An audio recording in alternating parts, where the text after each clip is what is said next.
যে যুবক ছেলেরা এই যে কি বলে প্রত্যাশা ফাউন্ডেশন, এটা হলো সেবামূলক একটা সংগঠন। তারা করেছেন, মাস্ক দিচ্ছেন, তারপরে হাতে কি বলবে স্যানিটাইজার লাগাই দিচ্ছেন। এটা দেখে যেন আমার কাছে খুব শান্তি লাগে। তার কারণ আমাদের দেশে ধর্ম আছে মানুষের কাছ থেকে কেড়ে নেওয়া ধর্ম, ঘুষের নামে, চাকরি দেওয়ার নামে, বিদেশে যাওয়ার নামে। কিন্তু গরিবের পাশে দাঁড়ানো যে একটা সংগঠন করেছেন, আপনাদের জন্য জান্নাতের দরজা খোলা। সুবহানাল্লাহ। বলি কেন? জান্নাত পাইতে গেলে ফাদখুলি ফি ইবাদি ওয়াদখুলি জান্নাতি। জান্নাতের সাথে কোনো মার্কা প্রয়োজন নাই। জান্নাতের সাথে সম্পর্ক হলো ইবাদত। তুমি ইবাদতে খুশি হয়ে গেছে, তুমি জান্নাতে চলে যাও। তাহলে স্রষ্টার ইবাদত হবে আর সৃষ্টির সেবা হবে। মুসলমানের দায়িত্ব শুধু দুইটা কাজ, স্রষ্টার ইবাদত, সৃষ্টির সেবা। তাহলে আপনার জান্নাতের আর কোনো সমস্যা হবে না। তো আপনারা আপনাদের উপর খুব খুশি হয়েছি, কিন্তু একটা জায়গায় আমার একটা ভিতরে খুব খারাপ লাগতেছে।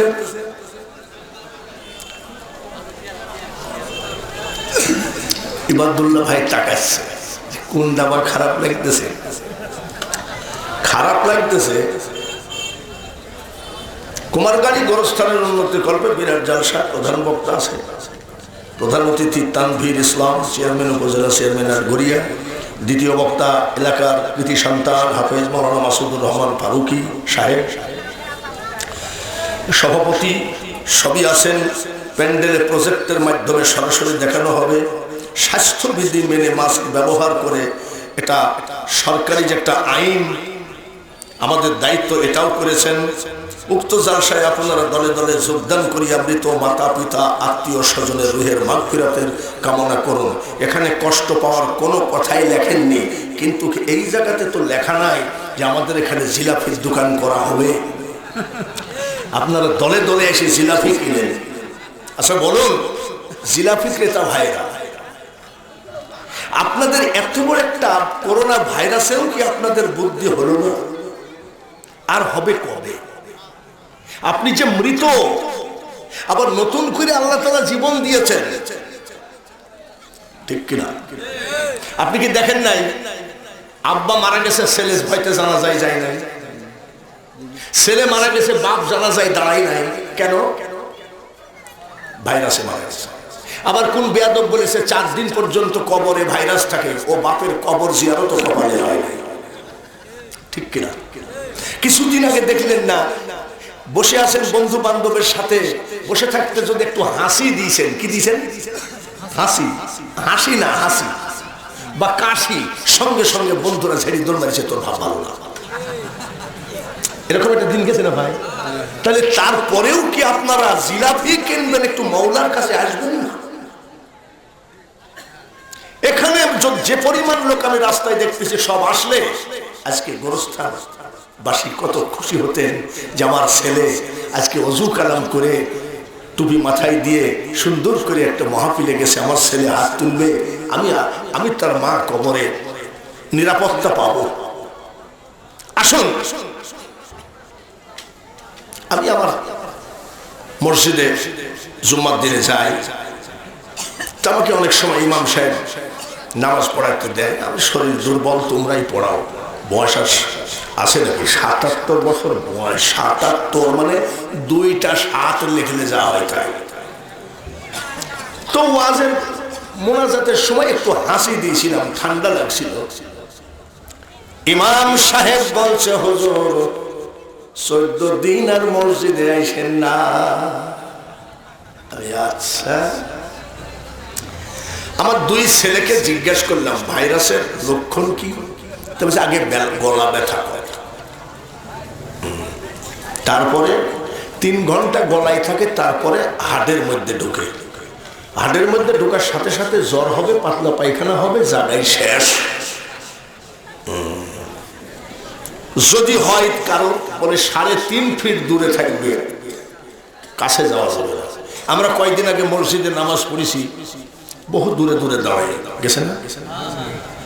ইতালি থেকে ছেলে এসেছে কত কষ্ট করে এয়ারপোর্টে নেমে স্ত্রীকে ফোন করে বলে, স্ত্রী গো, ইটালিতে করোনা ভাইরাসের অত্যন্ত বহু লোক মারা গেছে, আমি তাড়াতাড়ি পরে এসে আজকের ফ্লাইটে। স্ত্রী টেলিফোন পাওয়ার সাথে সাথে বাপের বাড়ি পলাইছে। বাবারে, করোনা ভাইরাস নিয়ে আসতেছে, আমি মরবো নাকি? ও মরলে মরুক গা। স্ত্রী পড়ে গেল। চীনকে ঝাড় দেওয়ার পরে ইটালিকে ঝাড় দিল, ইটালিকে ঝাড় দেওয়ার পরে আমেরিকায় ঝাড় দিল। আমার এক ভাই আমেরিকায় থাকে, 1980 সাল থেকে জাহাজের মেরিন ইঞ্জিনিয়ার হয়ে গেছে। সেই ভাই আমাকে ফোন করে বলছে আজকে 5000 লোক মারা গেছে, এখন ওদের ঝাড় চলতেছে। ইটালির থেকে ছেলে আসলো, বউ পলায়ে গেল। মা দরজা খুললো না, বাবা দরজা খুললো না। কিসের ভয়ে? করোনার ভয়ে। ছেলে ব্যথা যন্ত্রণায় বাড়ির ঘরের সামনে আত্মহত্যা করে মারা গেল। বাপরে, কেউ যে কারণ কিয়ামতের মাঠেও সব বলবে ইয়া নফসি, মানে আমাকে বাঁচাও। ভাইরাসটা তো ঠিক আমাকে বাঁচাও এমনই হয়ে গেল। কি করা যায়? আমি দেখি তো আমার 2 ছেলে কি করবে, দেখি তো। আমি হঠাৎ করে বলছি আমার গলা ব্যথা, স্ত্রীকে বলছি লবণ আর পানি গরম করে আনো। 2 ছেলে বলছে সর্বনাশ হয়ে গেছে। আমি জ্বর, গলা ব্যথা আর জ্বর, 2 ছেলে দেখি দরজার পাশে গল্প করতেছে, আব্বাকে কোন ঘরে রাখবি রে, শেষের ঘরটায় রাখিস। আমি সব শুনছি। আমার 2 ছেলেকে ডাইকে বলছে, আব্বা এই যে রাত্রি জাগিয়ে বৃদ্ধ বয়সে টাকা নিয়ে তোদের লালন পালন করলাম বা করি, তা আমার যদি ভাইরাস হয় কি করবে? বলে, আব্বা ভাইরাস কাউকে ক্ষমা করবে না, ওই ঘরে আপনাকে থাকতে হবে, 3.5 ফিট দূরের থেকে আপনার সাথে কথা বলতে হবে। তাহলে আমাকে খেতে দিবি না? হ্যাঁ দিব। বলে কিভাবে খাওয়াবি? বলে 3.5 ফিট লাঠির সাথে চামচ বাঁধবো। ছেলের বউরা বলতেছে 14 দিন পরে আমরা আসবো বাপের বাড়ি বেড়াইতে। যা, বৃদ্ধ হয়ে গেলাম ওয়াজ করতে করতে। আমি যখন ফুল এই আপনাদের কৃতি সন্তান হাফেজ মাওলানা মাসুদুর রহমান ফারুকি, ওই বয়সে যখন আমি ওয়াজ শুরু করলাম, সর্বপ্রথম ওয়াজই আমার ছিল চিনে নে তোর আপনারে, ওরে বুঝবো না এ সংসারে কেউ নাই আপনজনা। আসুন সব ভিতরে আসেন, একটু চোখের পানি ফেলার। 1 ফোঁটা চোখের পানি যদি কোনো আল্লাহওয়ালা ব্যক্তির পড়ে, ওই চোখের পানিতে গোরস্থানের আযাব মাফ হবে, করোনা ভাইরাস মুক্ত হয়ে যাবে ইনশাআল্লাহ। তাই আসুন, যে যেখানে আছেন একটুখানি মাহফিলে বসে পড়ুন, একটু আল্লাহর কাছে কান্নাকাটি করেন। তার কারণ এটা গোরস্থানের মাহফিল, কেউ কারো না, নাকি? আর কি বুঝতে বাকি আছে যে কেউ কারোর আসলেই না? বাবা চাকরি করলেন মাস্টারি, রোদ্রের ভিতরে স্কুলে গেছে, ঝড় তুফান টর্নেডো শীত, স্কুলে গেছে। স্কুলে মাস্টারি করে করে ছেলেগুলোকে সব শিক্ষিত বানিয়ে দিয়েছে। শিক্ষিত বানিয়ে দেওয়ার পরে 4টা ছেলের জন্য 4টা ভিআইপি রুম, কাঁঠাল কাঠের ফার্নিচার, 4টা ফ্রিজ, 4টা টিভি, 4টা ফ্রিজ, 4টা টিভি, 4টা ঘর সাজানো, 4 ছেলে আর একটা মাত্র মেয়ে। এবার উনি যা কিছু পাইছে পেনশন একসাথে হয়তো বা 40 লাখ, 4 জনকে ভাগ করে দিয়েছেন, 4×10 40 লাখ। বাবার হাতে আর টাকা নাই, বাবা এখন বৃদ্ধ অবসর। সব ছেলেদেরকে দিয়েছে, 4 ছেলেকে 4 খান মোটরসাইকেল কিনে দিয়েছে। বাবা কি ছেলের উপকার করেছে না ক্ষতি করেছে?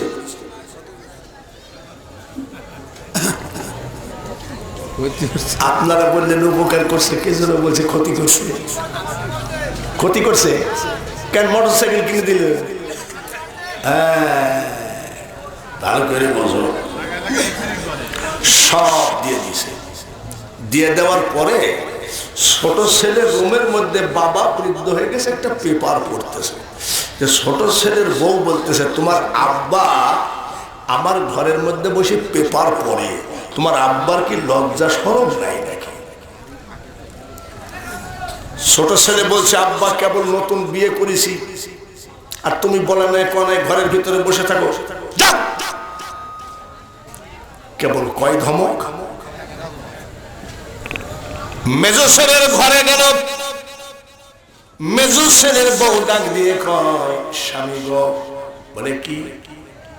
এখন কেবল দুপুর বেলায় খাওয়া দাওয়া করলাম, টিভিটা খুলে একটু নাটক ফাটক দেখবো, আর তোমার বাবা পেপার পড়তেছে, তুমি কেন কিছু বলো না? বলে আব্বা জীবন ভর মাস্টারি করেছো, কিন্তু তোমার ব্রেনের মধ্যে কোনো বুদ্ধি নাই। বাবা যখন আয় রোজগার করে না, বেকার হয়ে যায়, তখন সন্তানের কাছে বাবা হয়ে যায় অসম্মান। আর এক ছেলের রুমে গেল, বলে আব্বা আমার দুজন বন্ধু আসছে, প্রাইভেট আলোচনা আছে। আর এক ছেলের রুমে গেল, বলে আব্বা তুমি মাস্টারি করেছো, কিন্তু নিজে লেখাপড়া করো নাই, তুমি কি জানো না আমাদের স্বামী স্ত্রী একটা প্রাইভেট আলোচনা থাকতে পারে, বাইরে হও। চার ছেলে চারটা ধমক দিল। রান্নাঘরের পার্শ্বে গিয়ে চেয়ার পেতে পেপার পড়তেছে। স্ত্রী কয়, এই জীবন ভর মাস্টারি করেছ, তোমার কি ব্রেনের মধ্যে কিছু নাই নাকি? আমার বের হতে হয়, পানি আনা লাগে, টিউবওয়েলে যাওয়া লাগে, যাও। কয় নম্বর ধমক? ও গুনিছে, ধমকগুলো গুনিছে 5 নম্বর। তো বলছে যে কোন রুমেই জায়গা হলো না, রান্নাঘরের বারান্দায় জায়গা হলো না, দালানের ছাদে উঠে, বিল্ডিং এর ছাদে উঠে চেয়ার পাইতে পেপার পড়তেছে। মেয়ে কয়টা? এক মেয়ে। 2-3 জন বান্ধবী এনে বলতেছে, আব্বা তুমি একটু নিচে যাও, আমার বান্ধবীদের সাথে আমি একটু আড্ডা জমাবো। ছাদে জায়গা নাই, রান্নাঘরে জায়গা নাই। বাড়ির পাশে একটা ব্রিজ আছে, ব্রিজের উপরে যাই পেপার পড়তেছে, কয় যে কোনো জায়গায় জায়গা হলো না। 2 যুবক এসে বলছে, চাচা উঠেন, এই জায়গায় বসে আমরা ফেন্সি ডিল খাই।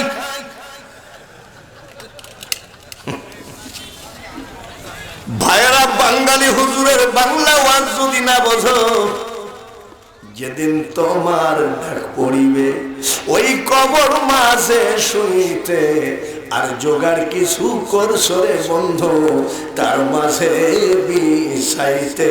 একটুখানি কবরের চিন্তা করো, আর একটা ঘাট আছে, সেটা হলো হাসর, মিজান পুলসিরাতের চিন্তা করো। এইসব সব ধান্দা বাদ দিয়ে যাই নামাজ আটকায়ে ধরো।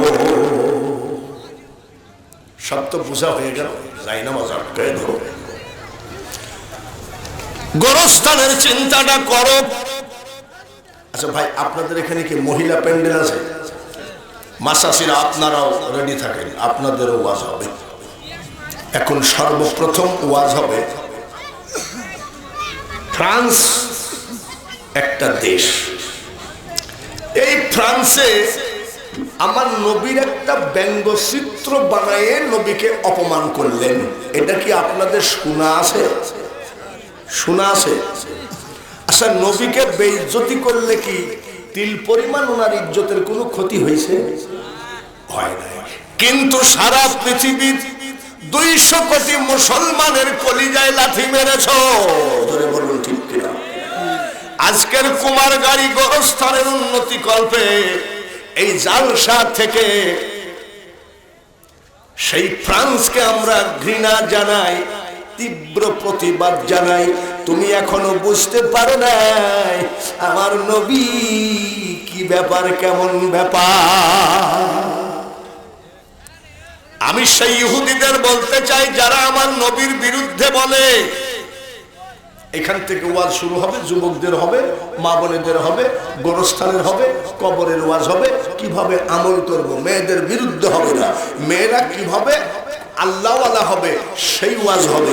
পরপর 3 বার নিয়ে এসেছেন, আমি কোনোদিন কারোর বিরুদ্ধে বলি নাই, কোনো দলের পক্ষেও বলি নাই, বিপক্ষেও বলি নাই। আমার কথা হলো আমাকে কিভাবে বাসায় কবরে নিয়ে যাব, হাক কত কতিহি ওয়ালা তামুতুন্না ইল্লা ওয়া আনতুম মুসলিমুন। আল্লাহর কথা, প্রকৃত মুসলমান না হয়ে গোরস্থানে আইসো না, কথাটা কার? ইয়া আইয়ুহাল্লাযীনা আমানু দুখুলু ফিস সিলমি কাফা, পরিপূর্ণভাবে ইসলামের ভিতরে দাখিল হয়ে যাও, কথাটা কার? তুমি যদি এখন ইসলাম না মানো, মুসলমান যদি হতে না পারো, এটা তোমার কপাল পোড়া, তোমার কপালের দোষে তুমি যাবা জাহান্নামে। ওই জাহান্নাম থেকে কেউ তোমাকে জান্নাতে ঢুকাইতে পারবে না। তোমার স্ত্রী জাহান্নামের দরজায় বসে বলবে নাকি, এ মহামান্য ফেরেশতা, আমার স্বামীকে তুমি বের করে দাও, না হলে আত্মহত্যা করব? ওই সব ভণ্ডামি ওখানে নাই, ওসব ভণ্ডামি এই দেশে আছে, কিয়ামতের দেশে ওইসব ভণ্ডামি নাই। ওখানে ফামান ইয়ামাল মিসকালা যাররাতিন খায়রান ইয়ারা, যাররাতিন শাররান ইয়ারা, যাররা যাররা হিসাব দিয়েই তারপরে ওখানে জান্নাত দেওয়া হবে। ওখানে কোনো চেয়ারম্যানের সার্টিফিকেট দিল, আপনি একটা চোর, আর চেয়ারম্যান 500 টাকা নিয়ে লিখে দিল, একে আমি ব্যক্তিগতভাবে চিনি এবং উনি সৎ চরিত্রবান, এইসব ধোঁকাবাজি দিয়ে ওই জায়গায় হবে? জোরে বলেন হবে না? তাহলে আসুন এবার আমরা একটু ওয়াজের ভিতরে ঢুকতে চাই। যেসব ইহুদি নাসারারা আমার নবীকে নিয়ে ব্যঙ্গচিত্র করে, এটা মাওলানা জালালউদ্দিন রুমি রহমতুল্লাহ আলাইহি একটা উদাহরণ দিচ্ছে। উদাহরণটা কিন্তু কোরআনকে নিয়ে, যে কোরআন যে কত বড় পবিত্র জিনিস, এটা যদি জানতা তাহলে তুমি কোরআন নিয়েই পড়ে থাকতা। তো উদাহরণটা দিতে যাই, বলতেছে একজনের গরু হারিয়ে গেছে, তো গরু খুঁজতে খুঁজতে খুঁজতে গরুর টেনশনে গরু গরু করতে করতে যাই দেখে জঙ্গলের থেকে একটা বাঘ এসে শুয়ে আছে। এই লোক কিন্তু গরুর টেনশনে বাঘ মাঘ বুঝতে পারে নাই, গলা জড়াই ধরে বলতেছে, কোথায় ছিলাস সোনা? ও মনে করে গরু, তোমাকে খুঁজে খুঁজে হয় না। বাঘ বলতেছে, এরে গরুর মালিক রে, তুই যদি তোর চোখে দেখতে পাতিস আমি গরু না আমি বাঘ, তাহলে আমার চেহারা দেখেই তোর জান শেষ হয়ে যায় তো জায়গা। সমস্ত ভাইদের বলি, এটা হিন্দু মুসলিম মিক্সচার দেশ, যেই জায়গায় আজান হয় সেই জায়গায় উলুধ্বনি শোনা যায়। বাঙালি হুজুর এমন কোন ওয়াজ কোন জায়গায় করে নাই যে সাম্প্রদায়িক ঝামেলা বেঁধে যাক। তোমরা তোমাদের ধর্ম করো, আমরা বাধা দিব না, আবার আমাদের ধর্ম নিয়ে তোমরা লাফালাফি করো না। তার কারণ আমরা হলাম এক ধর্মের, তোমরা আর এক ধর্মের। এটা আমার নবীর হুকুম আছে, আমার নবীর জবান দিয়ে বলেছেন, সংখ্যাগরিষ্ঠরা সংখ্যালঘুদের উপরে অত্যাচার করো না। আমার নবীর কথা মোতাবেক আমরা কিন্তু চুপ থাকি, ভদ্র সেজে বসে আছি। ফ্রান্সের ভাইরা বলে, আজ ফ্রান্স এই কথা বলেছে, কাল আর একজন বলতে পারে। ফ্রান্সের ভাইদেরকে বলি, আমি একবার ইংল্যান্ডে গেছিলাম, এক ইহুদি আমাকে একটা বই দিল, নাম মাইকেল হার্ট। সে বইটা আমার লাইব্রেরির ভিতরে, আমার ঘরের ভিতরে আছে। 100 মনীষীর জীবনী লিখেছেন। ওই খ্রিস্টান সর্বপ্রথমে কি বলে, শ্রীকৃষ্ণের কথা লেখে নাই, তারকনাথ ভোলানাথের কথা লেখে নাই। সর্বপ্রথমে ওই 100 মনীষীর জীবনীটা তুলতে গেলে পাতাটা উল্টাই দেখবেন আমার আপনার নবীর কথা সর্বপ্রথমে লিখেছে মুহাম্মাদুর রাসূলুল্লাহ। সেই নবীর উম্মত আমরা একবার চিৎকার করে বলি আলহামদুলিল্লাহ। খ্রিস্টান লিখেছেন। আমার একটা মাত্র মেয়ে, ভারতে বিয়ে দেওয়া, ভারতের পশ্চিম বাংলা মুখ্যমন্ত্রী মমতা ব্যানার্জি বলেছেন, একজন হিন্দুর মেয়ে বলতেছে সর্বকালের সর্বশ্রেষ্ঠ মহামানব হলেন নবী মুহাম্মদুর রাসূলুল্লাহ। ভারতের একজন চিত্রনায়িকা নামও বলে দিচ্ছি, রানী মুখার্জি। সেই চিত্রনায়িকা বলেছে পৃথিবীর সর্বপ্রথম মানবের কল্যাণে এগিয়ে এসেছেন তিনি হলেন মুসলমানের নবী মুহাম্মদুর রাসূলুল্লাহ। বলুন সাল্লাল্লাহু। আবু লাহাব কাফের, আবু জেহেল কাফের, আবু সুফিয়ান কাফের। আমার নবী সারা রাত মসজিদে কুরআন তেলাওয়াত করতেন, জানলা দরজা খুলে। এই তিন কাফের কি করতো জানেন? মসজিদের জানলার পাশে দাঁড়িয়ে দাঁড়িয়ে সারা রাত আমার আপনার নবীর কুরআন তেলাওয়াত শুনেছে। সারা রাত। তখন তো লাইট নাই, টর্চ লাইট নাই, ইলেকট্রনিক্স কোনোটাই হয় নাই। অন্ধকারের ভিতরে আবু সুফিয়ান ডাক দিয়ে কয়, আবু লাহাব, আবু জেহেল, একটা কথা শোন। বলে কি কথা? আমরা যে আব্দুল্লাহর ছেলে মুহাম্মদ সাল্লাল্লাহু আলাইহি সাল্লামের কোরআন শরীফ শুনি, আসলে তো আমরা তার দলে যাব না, কিন্তু অযথা রাত্রি জাগরণ করে লাভ কি? বলে ঠিকই তো বলেছেন, কোনো লাভ তো নাই। বলে এই জায়গায় সিগনেচার কর, আর যতদিন বাঁচবো আব্দুল্লাহর ছেলের কোরআন শরীফ শুনতে আসবো না। লেখ, সই কর। এক নম্বরে আবু সুফিয়ান, দুই নম্বরে আবু জেহেল, আবু লাহাব সিগনেচার করেছে, যতদিন বাঁচবো ততদিন আব্দুল্লাহর ছেলের কোরআন আমরা শুনতে আসবো না। সব সই করেছে। সই করে যার যার মতন একটা করে পকেটে নিয়ে গেছে। আবু সুফিয়ান কয়, বেকুবের বাচ্চা বেকুব, তোরা দুইজনই তো সিগনেচার করেছিস, আসলে তো কেউ যাবি না, আমি কিন্তু ঠিকই যাব।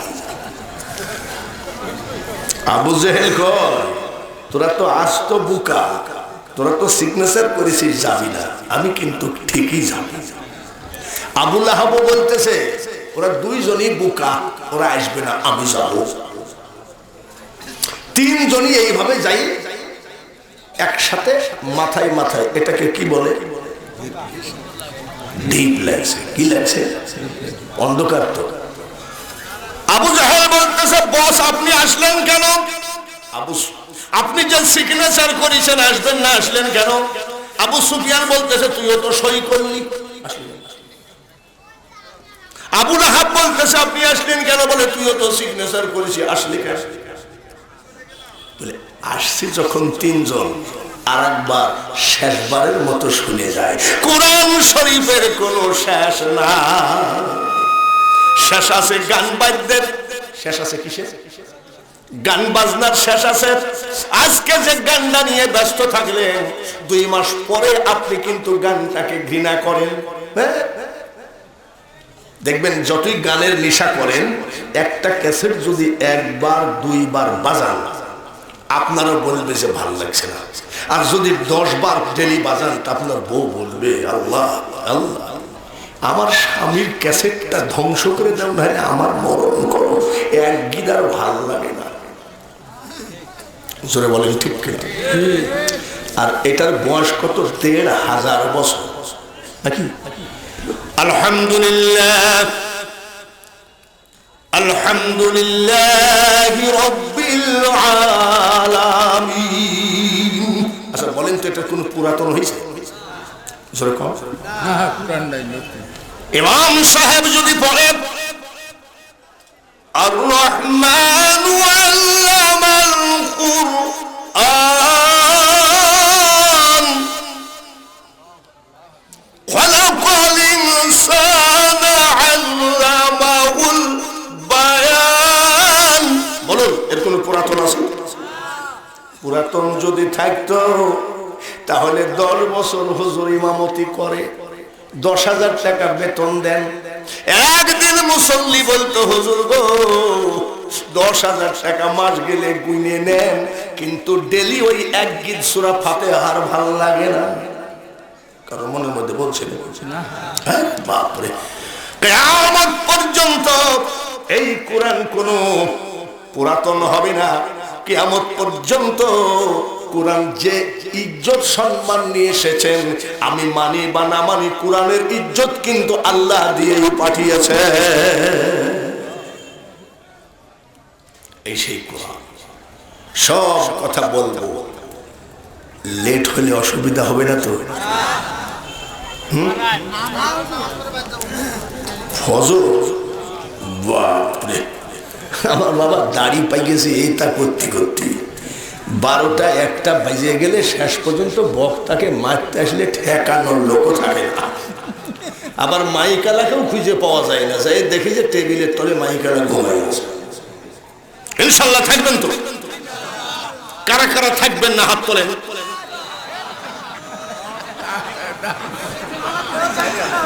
আপনারা কিন্তু ভুল বুঝেছেন, আমি বলেছি কারা কারা থাকবেন না হাত তোলেন, আর এত লোক হাত তুলে ফেললেন। ভুল হয়ে গেছে, জোরে বলেন কি হয়েছে? ভুল হয়ে গেছে। আর এদিক ওদিকে কথা না বলে সুজা গোরস্থানের ওয়াজের মধ্যে যেতে চায়। লা ইলাহা, হলো না? আরো জোরে, লা ইলাহা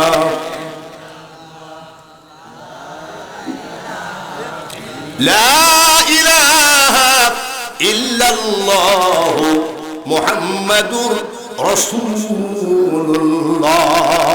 বলুন সাল্লাল্লাহু আলাইহি ওয়াসাল্লাম। আজকে দুরূদ শরীফ পড়তে বলি আর জিকির করতে বলি, আওয়াজ কম হলেও কিছু বলার নাই, তার কারণ মুখে কি বান্দা, মাছ বান্দা অবস্থায় কথা বলা যায়নি। এই যে ছেলেরা দিয়েছে আমাকে, এখন এটা যদি বান্ধি তো কথা বলাই তো সমস্যা, যার জন্য তো বাঁধতে পারতেছি না। ধরে বলেন ঠিক কিনা? করোনা ভাইরাস খোদার গজব। করোনা ভাইরাস কি? এক নারী 10 জন কুকুরের মতো যুবক নিয়ে নির্যাতন করেছো, আবার নির্যাতন ইজ্জত নষ্ট করার পরে তাকে জবাই করে পুঁতে রেখেছো। এই গজবের কারণে করোনা ভাইরাস। শুধু তাই না, শাশুড়ির জন্য গরুর দুধ বাইনা করে রেখেছ, প্রতিদিন 1 কেজি করে আমার শাশুড়িকে দুধ দিবা। আর মা যদি বলে বেটারে বেটারে আমার একটা মাথা ধরার ট্যাবলেট নিয়ে আয়, বেটা তখন কয় তোর মরণ হয় না কেন? এই জন্যে করোনা ভাইরাস। বোন যদি বলে ভাই আমি একটা উড়না জামার জন্য বাইরে যেতে পারি না, ঠাস করে ভাই চড় মেরে কয় উড়না কি তোর বাপের ঘরের টাকা নাকি? বোন একটা জামা পায় না, উড়না পায় না, আর শালিকে প্যারাডাইস। প্যারাডাইস মানে কি? আরে প্যারাডাইস মানে 3 পিস হবে। পাবনার লোক যদি প্যারাডাইস না আসছিল তাহলে কেমন হইল? প্যারাডাইস পাবনার একেবারে বিখ্যাত মিষ্টি। মিষ্টির দোকানে শালিকে সঙ্গে করে বলছে খাও। শালি খাতে খাতে এত দূর হয়ে গেছে, শালি বলছে দুলা ভাই আর খাবো না। এইবার দুলা ভাই বলে তোকে আরো খাওয়া লাগবে, খাই এই জায়গায় তোকে মিষ্টি দিয়ে কবর দেব। বোন একটা টাকা পায় না, শালির টাকার অভাব নাই। এই জন্য করোনা ভাইরাস। জুব্বা গায়ে দিয়ে তসবিহ নিয়ে অফিসে বসে আছে, সুবহানাল্লাহ আলহামদুলিল্লাহ, সুবহানাল্লাহ আলহামদুলিল্লাহ। ইবাদুল্লাহর মতো লোক যায় বলছে হুজুর কিছু মনে করবেন না স্যার, আমার প্রমোশনটা কি হলো বুঝলাম না। এবার স্যার তসবিহ জপতে জপতে বলছে নিয়ায় 2 লাখ, নিয়ায় 2 লাখ, নিয়ায় 2 লাখ, সুবহানাল্লাহ শেষ। এই জন্য করোনা ভাইরাস। জয় বলুন ঠিক কিনা? এ ভাইরা, ডাক্তারের বারান্দায় গেলে সিরিয়াল দেওয়া, সিরিয়াল খোর। কি খোর? বড় বড় ডাক্তারের আবার সিরিয়াল আছে। সিরিয়াল খোররা কি করে জানেন? 10 দিনের মধ্যে কোনো সিরিয়াল নেই। তাই ভাই 500 টাকা রাখেন, দেখবেন যে সব আগে সিরিয়াল। ডাক্তারের কাছেও চিটারি। ডাক্তার যদি চিটার হয় আর শিক্ষক যদি ছাত্রী নির্যাতন করে, আল্লাহ তাআলা অসহ্য হয়ে ভাইরাস দিয়ে দিয়েছে, যেমন দিয়ে দিয়েছিলেন নূহ নবীর প্লাবন, লূত আলাইহিস সালামের গজব। ওই টাইমে পুরুষে পুরুষে জিনা হতো, আল্লাহ সহ্য না করতে পেরে দুনিয়াটাকে উল্টায় দিয়েছে। বাংলার মানুষ গো, মনে রাখো এটা করোনা ভাইরাস বাংলার মানুষের জন্য খুব একটা অসুবিধা হয় না। বলে কেমনে? চাইনাতে যা লোক মারা গেছে, ইটালিতে যা লোক মারা গেছে, আমেরিকায় যা লোক মারা গেছে, সেই হিসাবে বাংলাদেশে লোক মরেই নাই। হয়তো 40 জন মরেছে, তার মধ্যে আবার 20 জন এমনি সর্দি কাশি ঢুকাই দিয়েছে। তারপরেও ভাইয়ারা, প্রত্যাশা ফাউন্ডেশনের জন্য আমি বাঙালি হুজুর তোমার দাদার বয়সের আমার এই হাত দিয়ে 1 বার না 2 বার না 9 বার কাবা জিয়ারত করাইছেন আল্লাহ। 30 বার আমি আজমির শরীফ জিয়ারত করেছি, সপরিবারে জিয়ারত করেছি, হাজার হাজার ওলির দরবার জিয়ারত করেছি।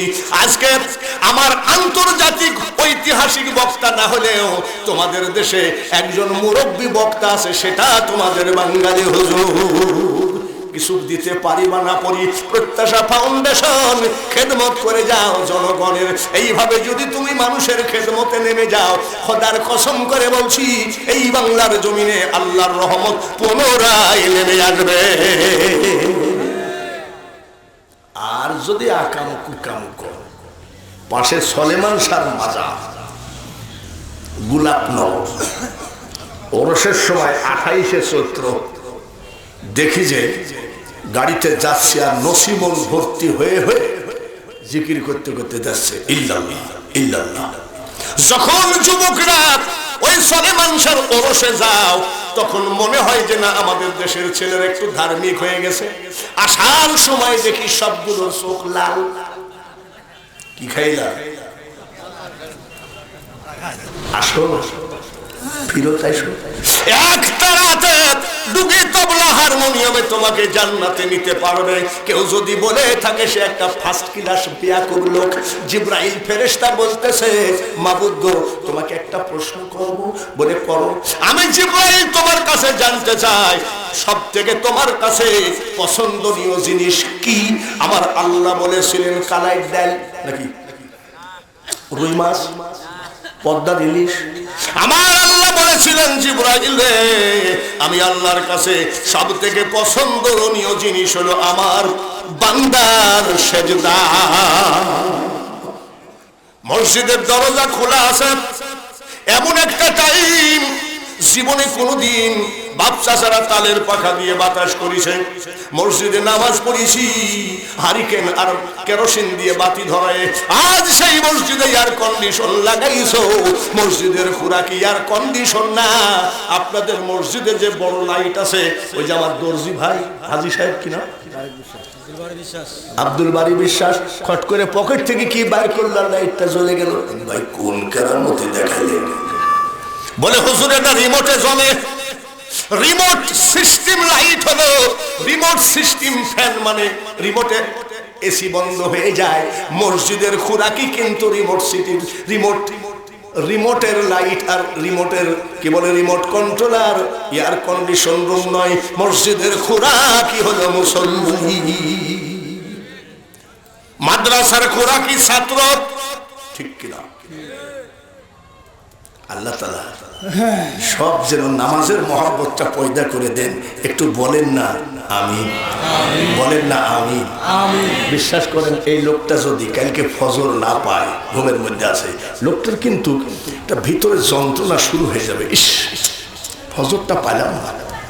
আর কিছু কিছু মুসলমান আছে আজান দেওয়ার সাথে সাথে কয় আচ্ছা আমার এই মুয়াজ্জিনের বেতন কত? কেন? বলি এত ঘন ঘন চিল্লায়, চিল্লালে তো সে 5 বারই চিল্লায়, বলেন ঠিক কিনা? আবার এমনও লোক আছে মুয়াজ্জিনকে বলে তো আস্তে চিল্লায়, ওই টাইমে ঘুমের টাইম।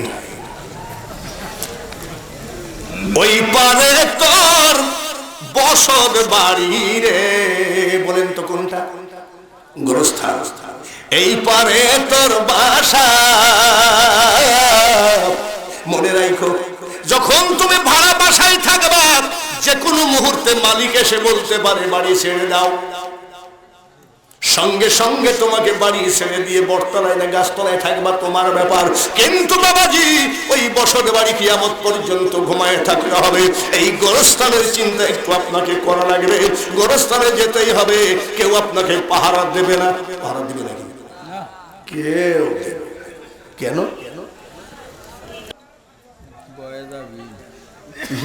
ভয়ে যাবে। গোরস্থানে ভয় আছে। আমার ছোট ভাই ওই দিক দিয়ে আসতে লেগে একটা গোরস্থান আছে, ডাক্তার। আমি সে কি ব্যাপার সন্ধ্যার পরে আসিস না? তো আমার ভয় লাগে। ভয় কিসে? তবে সে গোরস্থানের পাশ দিয়ে যাচ্ছি, কেউ যদি বলে জিজ্ঞাসা করে কই যাস, তাই কোনোদিন কেউ কয় নাকি? এটা একটা মনের ভুল, ধরে বলে ঠিক কিনা? ধরেন রাত 3টার সময় হুজুর বলেছে ভয়ে যাবেই না, রাত 3টার সময় আপনার বাপের কথা মনে পড়ে গেল, আপনি একা লাইটটা দিয়ে কবরের পাশে যাই অন্ধকারের মধ্যে, আসসালামু আলাইকুম ইয়া আহলাল কুবুর। আপনার আব্বা যদি বলে কেবা আছিস, আপনার কি হবে তা জানি না, তবে আমার জানাজা ওই জায়গায় করা লাগবে। গরু মরে গেলে চামড়াটা বিক্রি হয়, গরু মরে গেলে যদি ধোঁকাবাজি করা যায় যে মরে নাই, তাও মাংস 300 টাকা কেজি হলেও বিক্রি করা যায়। মানুষ রে, তুমি যখন মারা যাবা, তোমার একটা নখ একটা পয়সা দিয়েও কেউ কিনবে না। একেবারে পৃথিবীতে অসল জিনিস দুইটা, একটা হলো মানুষ আর আরেকটা হলো ঘোড়া। ঘোড়া যদি অসল হয়ে যায় দাম আছে নাকি? দাম আছে। ও রাস্তায় রাস্তায় ঘুরবে, কেউ চুরিও করবে না, ও একেবারে ইন্নালিল্লাহ। মানুষ তাড়াতাড়ি গোরস্থানের মাহফিলে এসে বসে বড়, এক ফুটা চোখের পানি ফেলো গো, একটুখানি দেখো গোরস্থান সম্পর্কে কি ওয়াজ বাঙালি হুজুর নিয়ে আসে, কোরআন হাদিস নিয়ে আসে। ঈদ মানে কি জোরে কোন? আমার নবীর রাগ ছিল নাকি? জোরে বলা লাগবে। মসজিদের ভিতরে ইহুদি পেশাব করে দিল, হযরত আলী ক্ষমতা, বেইজ্জতি ব্যাপার, আল্লাহর ঘরে পেশাব করে দিল, তলোয়ার বার করেছে। আমার নবী রাহমাতাল লিল আলামিন নবী বলেন, ওমর গো খবরদার খাপের ভিতরে তলোয়ার ঢুকাও। বলে হুজুর মসজিদের মধ্যে পেশাব করলো, তাকে কি তাজা রাখা যায় নাকি? বলে তাজা আর মরার মালিক একমাত্র আল্লাহ। আচ্ছা আমি তো আল্লাহর প্রতিনিধি, আমি নবী একটু দেখতেছি। বলে বাবা তুমি পেশাব করলা কেন? নবীকে রাখছিলেন, বাবা তুমি পেশাব করলা কেন? বলে হুজুর আমি ইচ্ছা করে পেশাব করেছি। আচ্ছা মসজিদের ভিতরে যদি ইচ্ছা করে কেউ পেশাব করে, আমরা কি তাকে তাজা রাখবো নাকি? এইবার বলে কেন?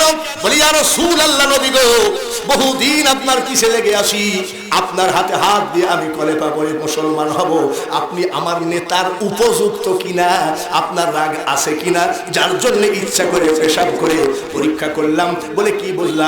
বলে যাও, কিছু বোঝার দরকার নাই, আমি রাসূল বলতেছি। তুমি কি ব্যাপার, কি বুঝলা? বলে এখনই আমাকে পড়ায় দেন লা ইলাহা ইল্লাল্লাহু মুহাম্মাদুর রাসূলুল্লাহ। রাগ কমায় দেন, ফ্যামিলি শান্তিতে থাকবে। রাগ কমায় দেন, চার দোকানেরা শান্তিতে চা বিক্রি করবে। রাগ কমায় দেন, অফিসের মধ্যে অফিস ভাঙ্গা ভাঙ্গি হবে না। রাগ কমায় দেন, কোনো মাদ্রাসা ভাঙ্গা ভাঙ্গি হবে না। রাগ ছেড়ে দেন, দেখবেন এই মহল্লা থেকে থানা, থানা ডিস্ট্রিক্ট সব সুন্দর হয়ে যাবে। জোরে বলুন ঠিক কিনা? আমরা মুসলমান, আমাদের তো নিশ্চয়ই কোনো তরিকা, নিশ্চয়ই কোনো আইন আছে কি নাই। আমরা যদি আইনটা মাইন্ডে চলি তাই তোর কোনো অসুবিধা নেই। এইবার আসেন হিংসা। হিংসা আছে না? আছে না? বড় ভাই ছোট ভাই বড় লোক হয়ে গেল, ধনী হয়ে গেল, 4টা প্রাইভেট মাইক্রো কিনলো, ঢাকা শহরে 3টা বাড়ি, পাবনা শহরে 1টা বাড়ি। ছোট ভাইকে আল্লাহ ধনী বানিয়ে দিয়েছে। এইবার বলেন বড় ভাইয়ের আনন্দ হওয়ার কথা কিনা? আমার ভাই, বড় ভাই কবিরাজ খুঁজে বেড়াই। কবিরাজ আসলে কিছু জানো নাকি? বলে কি করতে হবে বলো? এমন কোন গাছ গাছড়া জানা আছে নাকি যে গাছটা আমার ছোট ভাইয়ের বাড়ির ভিতরে পুঁতলে 1 মাসের মধ্যে প্যারালাইসিস হয়ে মরে যায়? মুসলমান আধাত জমিনের জন্য পাবনা কোটে ভাইকে ভাই জেলে ঢুকাও। ইন্নামাল মুমিনুনা ইখওয়া, মুমিনগণ পরস্পর ভাই ভাই। যখন নবীজির কথা বলতে শুরু করলেন 2 বছর বয়স, মাহালিমা তো সাদিয়া জিজ্ঞাসা করে আব্বা মোহাম্মদ, বলে কি? ডান দুধটা তুমি আতুর আসি ঘর থেকে খাইলা, কিন্তু বাম দুধটা দিলে মুখটা বন্ধ করতে, কারণটা কি? আমার নবী ডাক দিয়ে কয়, মা কিছু মনে করবেন না গো, আপনার যে একটা কোলে বাচ্চা আছে সেটা আমার দুধ ভাই, আমি যদি 2 দুধ খাই আমার দুধ ভাই খাবে কি? এই ওয়াজ দরকার নাই তো। যুবকরা খুশি কিসে জানেন? আমার বাড়ি উত্তর পাশে ও দাইমা কিসের বাদ্য বাজে গো, এই সব দাইমার গান, রূপভানের গান, মমতাজের গান, সালমার গান দিয়ে ওয়াজ করলে যুবকরা মনে করে ওই বক্তাটাকে আনো, ওর মতো বক্তা আর নাই। আর বক্তা কাঁধে লেখা ডিজিটাল বক্তা। বক্তা কোনোদিন ডিজিটাল হতে পারে না, কোরআন কোনোদিন ডিজিটাল হতে পারে না। কি জোরে বলেন? এটা কোন জেলা? এই পাবনা জেলার লোক। তোমাদের কি মনে নাই নিজামুদ্দিন ধুলাউড়ি বক্তা ছিল, চোখের পানি ঝরায় মানুষ কান্ত। রৌশন আলম হায়দারি ছিল, চোখের পানি ঝরায় মানুষ কান্ত। বাউই খুলার মরনা ইয়াকুব সাহেব ছিল, চোখের পানি ঝরায় মানুষ কান্ত। এ ভাইরা, চোখ মুছতে মুছতে জালসার মুসল্লিরা বাড়ি গেছে।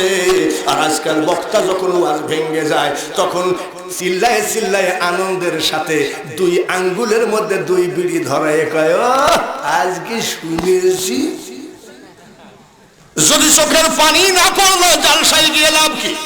মনটা যদি তোমার মওলার দিকে না গেল তাহলে তুমি নামাজে দাঁড়ায় লাভ কি? এইটাই হলো পরিপূর্ণভাবে ইসলামের ভিতরে দাখিল হয়ে যাও। এইটা দিয়ে শুরু করেছি। যুবক ভাইরা ভালো করে শোনো, কি করতেছ?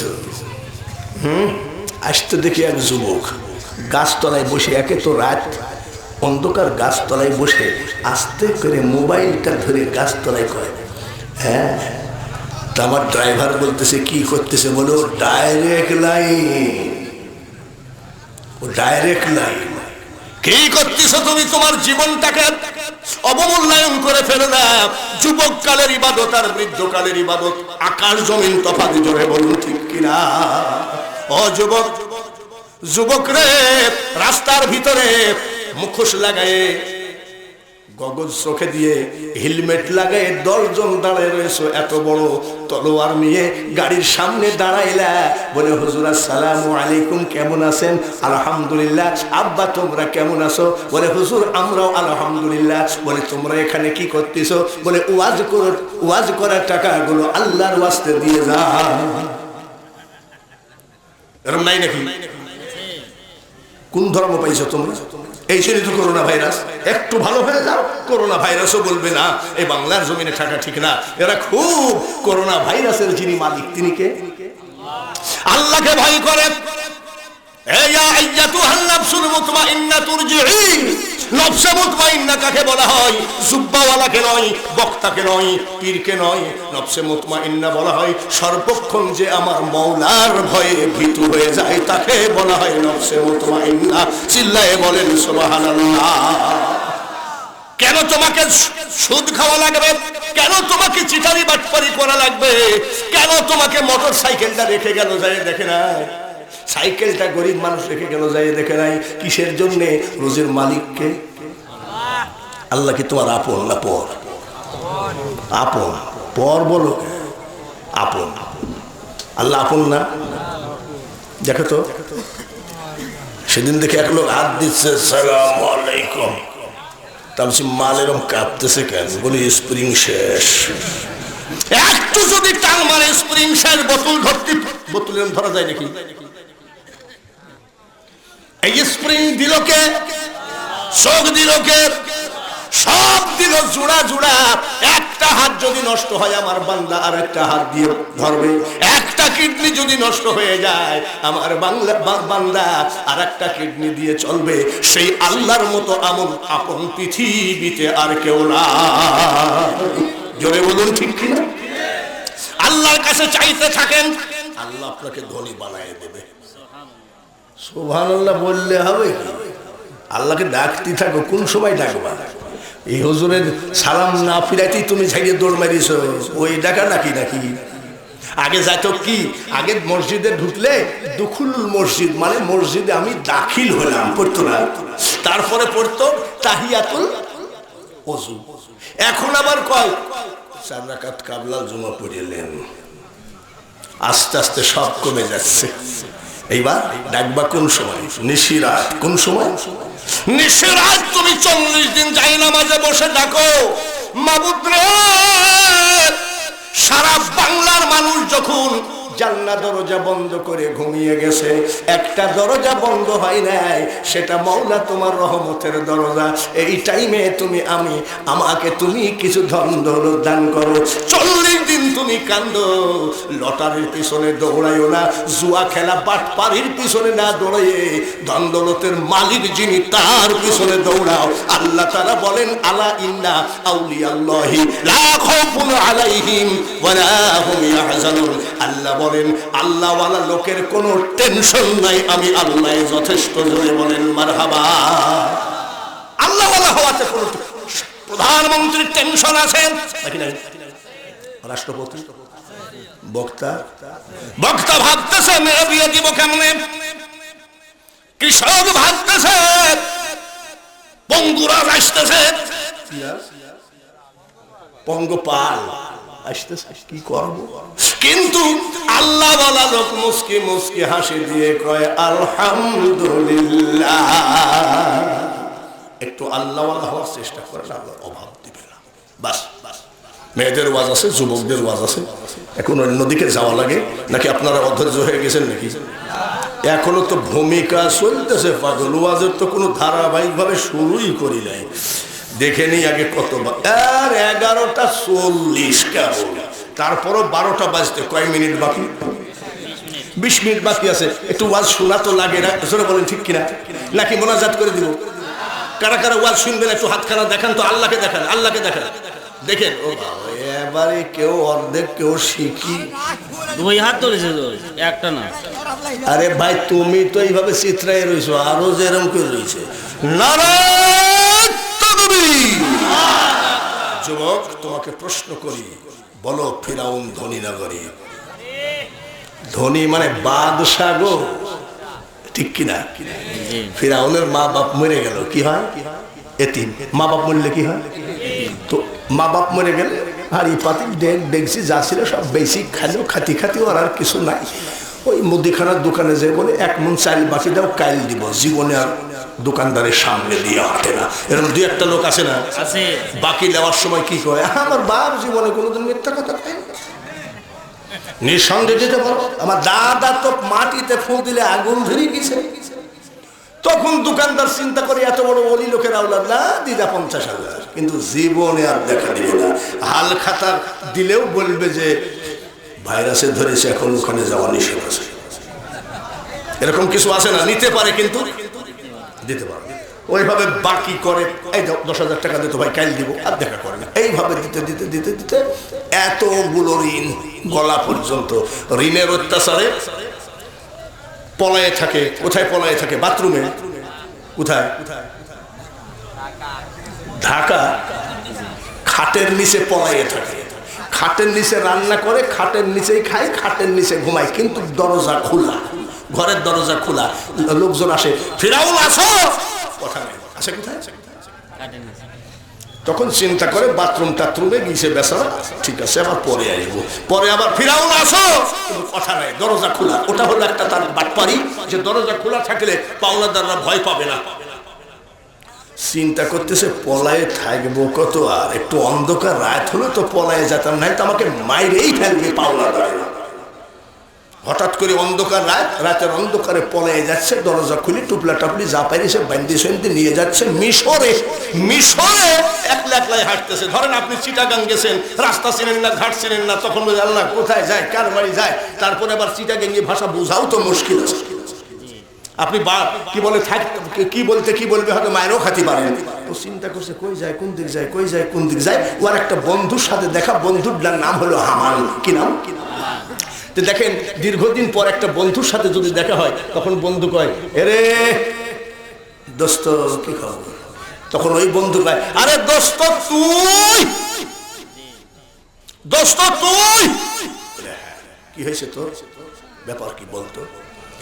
দোস্ত কিছু মনে করিস নি, পাওনাদারের ভয়ে খাটের নিচে আর কতদিন পলায়ে থাকবো, যার জন্য আমি বাড়ির থেকে পলায়ে আসছি পাওনাদারের ভয়ে। কার সাথে দেখা? বন্ধুর নাম কি? হামান। ডাক দিয়ে কয় আমারও একই অবস্থা, বলে আমি আরো 6 দিন আগে পলাইছি। তোরও একই অবস্থা? বলে হ্যাঁ। দে হাত দে। মরলে দুই বন্ধু একসাথে মরবো, বাঁচলে একসাথে বাঁচবো। দে। দুইজন যাচ্ছে, এক লোক মুরব্বী মানুষ এরকম, এই যে আমার দেখছেন না ঘুমাচ্ছে, ওরকম মুরব্বী তরমুজের ক্ষেতের থেকে তরমুজ তুলে আর পালা দেয়। হামান আর ফিরাউন এক নিরিখে তরমুজের দিকে তাকায় আছে। তার মানে ফিরাউন 9 দিন না খাওয়া। কয় দিন? এই যখন দেখবেন ক্ষুধার্ত তখন কিন্তু খাবার দেখলে মনে চায় আহ। যদি সারাদিন ক্ষুধার জ্বালায় কাতর হয়ে গেছেন, হোটেলে যদি একটা পচা সিঙ্গারাও থাকে তাহলে দেখেন না ইফতারি সামনে দেওয়ার সাথে সাথে কি করে, ঘড়ি যে একেবারেই নষ্ট হয়ে গেল। তারপরে আবার বলে ভাই আপনার কত টাইম? বলে আপনার তো হাতে ঘড়ি আছে, দেখেন না? বলে আমার একটু এলোমেলো আছে। বলে এখনো দেরি আছে 40 মিনিট। তখন আবার কয় আজকে আবার মুয়াজ্জিন মরে গেছে নাকি? তার মানে ওর রোজা তো খিদে লেগে গেছে আর কি। তাকে আছে তরমুজের ক্ষেতের মালিক কয় এই দুইটা লোক মনে হয় ক্ষুধার্ত, তাহলে এইভাবে তাকাবে কেন? বলে বাবা আপনারা কি তরমুজ খাবেন? বলে চাচা দিলে তো অবশ্যই খাওয়া যায়। বড় বড় দুইটা তরমুজ দিছে, 5 মিনিটের মধ্যে বসাইছে। কয়দিন না খাওয়া? 9 দিন। তখন তরমুজের ক্ষেতের মালিক চিন্তা করছে আল্লাহ কোন জাতির লোক এইভাবে তরমুজ কি বসায় নাকি? এ তো ক্ষুধার্ত ব্যক্তিতে বলছে আব্বা কিছু মনে করো না, আমাদের এই তরমুজের ক্ষেতে তুমি কি একটু কামলা দিতে পারো? তো বলছে চাচা কি আর বলবো, কামলাই তো খুঁজতেছি। মাসিক বেতন লিব না, সাপ্তাহিক না ডেলি? ফেরাউন বলতেছে চাচা ডেলি বেতন লিব। যাও যাও তোমাকে বেতন দেওয়া হবে ডেলি। তোমাদের কাজ হলো তরমুজের ভুঁই পাহারা দেওয়া। এই তরমুজের ক্ষেতের থেকে তরমুজ কিনে বাজারে বিক্রি করবা, টাকাটা নিয়ে এসে আমার হাতে দিবা, বেতন আমি দিব। তোমাদেরকে আমি কষ্ট দিব না, ফাঁকি দিব না, তোমাদের সাথে ধোঁকাবাজি করব না, কিন্তু শর্ত হলো তরমুজ চুরি করো না। ফিরাউন কয় চাচা লোক তো চিনেননি গো, একেবারে জীবনে এই বয়সে খাঁটি লোক একটাই পাইলেন। আমার বাপ দাদারা ধোঁকাবাজি বোঝে না। বলে তোমার বাপ দাদা যাই হোক তুমি কেমন? বলে বাপরা আমি জবান জিব্রাইলের মতো। তো এমন একটা লোক খুঁজতেছিলাম, তরমুজের ক্ষেতে চাকরি করে, ডেলি বেতন পায়, ডেলি হাজিরা পাইতে, ডেলি বেতন পাইতে পাইতে কিছু টাকা জমা হয়েছে। তা হামান বলতেছে একটা কথা শোন। বলে কি? এই ডেলি এই তরমুজ খেয়ে আর বাঁচা যায় না, পার্শ্বে বাজার আছে, চল যাই, এখন তো টাকা হয়েছে, রুটি মাংস খাই আসি। ফেরাউন কয় হামান তুই যা। কেন? যে টাকার জন্য খাটের নিচে পলাইছি, যে টাকার জন্য রাতের অন্ধকারে বাড়ি ছেড়ে পড়ে আসছি, ওই টাকা আমি খরচ করব না, তরমুজ খেয়ে মরে যেতে রাজি। হামান বলছে ভাই ঠিকই বলেছেন, আমিও বাজারে যাব না, তরমুজ খেয়ে মরবো, আমার তো একই কেস। এইবার তরমুজের ক্ষেতে কামলা দেয় আর মজুরি গুলো রাখে। রাখতে রাখতে হঠাৎ করে মিশরের বাদশাহ একটা বিজ্ঞপ্তি দিল, আমাদের মিশরের গোরস্থানের একটা দারোয়ান লাগবে, একেবারে সরকারি বেতন, সরকারি চাকরি, কিন্তু পিয়ন হইলেও ঠিক আছে নাকি? সরকারি চাকরি যদি পিয়ন হয়, ও বাবার বাপের ভাবই আলাদা, সাওয়াল আমার সরকারি। দেখবেন যারা বেকার তারা কিন্তু খালি ফেসবুকে কি দেখে, সরকারি চাকরির কোন বিজ্ঞপ্তি আছে না। এই বিজ্ঞপ্তি ফিরাউন পায়ে ইন্টারভিউ হাজির হলো। ইন্টারভিউ হাজির হয়েছে ভাইবা, নাকি বলে আপনাদের দেশে? জি ভাইবা। মিশরের প্রধানমন্ত্রী বলতেছে এই লোকটার স্বাস্থ্য চেহারা ভালো, জোয়ান তোয়ান আছে, এই লোককে চাকরিটা দিয়ে দিলাম। কি চাকরি? জোরে কোন? সরকারি। কি চাকরি? সরকারি চাকরি পাওয়ার সাথে সাথে ফিরাউন ডাক দিয়ে কয় হামান রে, কাঁসা খুলতে দেরি লাগে কিন্তু মানুষের কপাল খুলতে দেরি লাগে না। এই দেখ সরকারি চাকরি, সরকারি বেতন পাই, সরকারি বেতন পাই, সরকার খাবার দেয়, গোরস্থানের দারোয়ানকে খাবার দেয়, সরকারি খাবার। কিন্তু এই চোর কি করে জানেন? গোরস্থানে লাশ আসার সাথে সাথে চুপচাপ বসে থাকে। এই ভাই খুলেন, কথা খুলেন। বলে না ভাই। কেন? বলে সরকার নিয়ম করেছে লাশ প্রতি 1 টাকা না দিলে দরজা খোলা নিষেধ। লোকজন চিন্তা করে একটা টাকায় তো 1 টাকা করে লাশ প্রতি কত চান্দা তোলে? 1 টাকা। মক্করবাজ আল্লাহ, মক্করবাজি বোঝা বড় মুশকিল। করোনা ভাইরাসের মতো ওই দেশে কলেরা বসন্ত হলো, গ্রামকে গ্রাম মানুষ সাফ হয়ে যায়। ওই ধরনের কলেরা বসন্ত আমাদের দেশেও হয়েছে কি হয় না? হয়েছে না? কলেরা বসন্ত ডেলি 20টা 50টা লাশ আসে। ও আবার বলতেছে সরকার নতুন নিয়ম করেছে, যারা কলেরা বসন্ত ভাইরাসে মারা গেছে তাদের 2 টাকা। কত বড় চিটা! লোকজন চিন্তা করছে 2টা টাকার জন্য আবার সরকারের কাছে দরখাস্ত করা কি দরকার? এলে তো ভাই কত নেয় আগে নিচে কত। এইভাবে ডেলি 20টা 50টা ভাইরাসের রোগী আসতেছে, লাশ আসতেছে। টাকা নিতে নিতে 2 বস্তা, 2 বস্তা টাকা। ডাক দিয়ে কয় হামান রে, এই নে তুই 1 বস্তা নিয়ে ঘুমা আর আমি 1 বস্তা নিয়ে ঘুমাই। বলে কেন? যে টাকার জন্য রাতের অন্ধকারে পলাই আসছি, দেশে গেলে মানুষ মাইরেই ফেলবে, পলাতক ফিরাউন। ঘুমা। সকালবেলায় ঘুম থেকে উঠে বলছে একটু প্রধানমন্ত্রীর কাছে যাবো। একটু কথা আছে। হামান বলছে লাপি, তুই হলো গোরস্থানের দারোয়ান আর তুই প্রধানমন্ত্রীর কাছে যাবি, গল্প দিস না। বলে কেন? বলে তোর সাথে কি দেখা করবে? বলে আমি গোরস্থানের দারোয়ান হই, আমি তো সরকারি লোক, কেন দেখা করবে না? বলছে চল তো ভাই, তোর ওসিলায় আমি একটু যদি প্রধানমন্ত্রীকে দেখতে পাই। গেছে। প্রধানমন্ত্রী বলতেছে এই তুমি ওই গোরস্থানের দারোয়ান না? বলে হ্যাঁ। কি জন্য আসছো? বলে কি আর বলবো জাহাপনা, টাকার গাদি। প্রধানমন্ত্রী আবার হাসতেছে, বলি বোকা নাকি? আমি হলাম দেশের প্রধানমন্ত্রী আর ও হলো নাইট গার্ড, আর ও আমার কাছে টাকার গল্প দেখি, ব্রেন শট আছে। তো বলছে টাকার গাদি মানে কত টাকা আছে? বলে 2 বস্তা। 2 বস্তা টাকা কোথায় পাইছো তুমি? বলে জাহাপনা সরকারি বেতন 1 টাকাও খরচ করি নাই। যেদিন থেকে আমি গোরস্থানে ডিউটি করি সেদিন থেকে ঝাড়িয়েছি 1 টাকা। আর এই যে ভাইরাসে মারা গেল সেদিন থেকে ঝাড়তি শুরু করলাম 2 টাকা। এই ঝাড়তি ঝাড়তি আমার 2 বস্তা টাকা হয়েছে। বলছে যে দেখছি পাকা সিট, যে লাশের কাছ থেকে চাল দিলে। আচ্ছা ঠিক আছে, তুমি চিটারি বাটপারি যাই করো, তুমি টাকার গল্প আমার কাছে দিতে আসছো কেন? বলো তো। বলে জাহাপানা আপনার কাছে আমি দারোয়ান, টাকার গল্প দেওয়া একেবারে বেহুদা। দিলা কেন? বলে টাকার গল্প দিতে এসেছি শুধু একমাত্র কারণ, এই মিশরের মাটিতে অনেক গরিব জমিনের খাজনা দিতে পারে নাই, বাড়ির ট্যাক্স দিতে পারে নাই। অনেক গরিব খাজনার অভাবে 10 বছর 15 বছর খাজনা দেয় নাই। আমি এই গরিবদের খাজনাগুলো, ট্যাক্সগুলো আমার টাকা দিয়ে দিতে চাই। মিশরের বাদশাহ বলতেছে চোরের বার ইমানও তো যা দেও গা। আগে মিটিং সিটিং হলে তো ঢাকে ঢোল, রাস্তা হাটে ঢোল বাড়াইতো বা টিন বাড়াইতো, এখন তো মাইক, আর এখন তো মাইকও লাগে না, একবারে সেকেন্ডে পৌঁছায় গেল। ঢোল পিটায় দিচ্ছে। কিসের ঢোল? বলে ওই গোরস্থানের দারোয়ান, বিশাল ধনী মানুষ, আপনাদের সকল 15 বছর 10 বছর যারা খাজনা দেন নাই, ওই খাজনাগুলো সব দিয়ে দিতে চায়। গরিব এই সুযোগ পাইলে যাবে কি যাবে না? জোরে বলে। গরিব নামাজ পড়ে না, নামাজে যাও না কেন? বলে হুজুর দোয়া করেন হাঁটু ফাটা। হাঁটু ফাটা। উপজেলা চেয়ারম্যান যদি বলে ওই লালন শাহ ব্রিজের পদ্মার কিনারে, পদ্মার বালুচরে গিয়ে ফজরের 1 ঘন্টা আগে বসবা, 50 কেজি চাউলের একটা বস্তা ফ্রি দেওয়া হবে।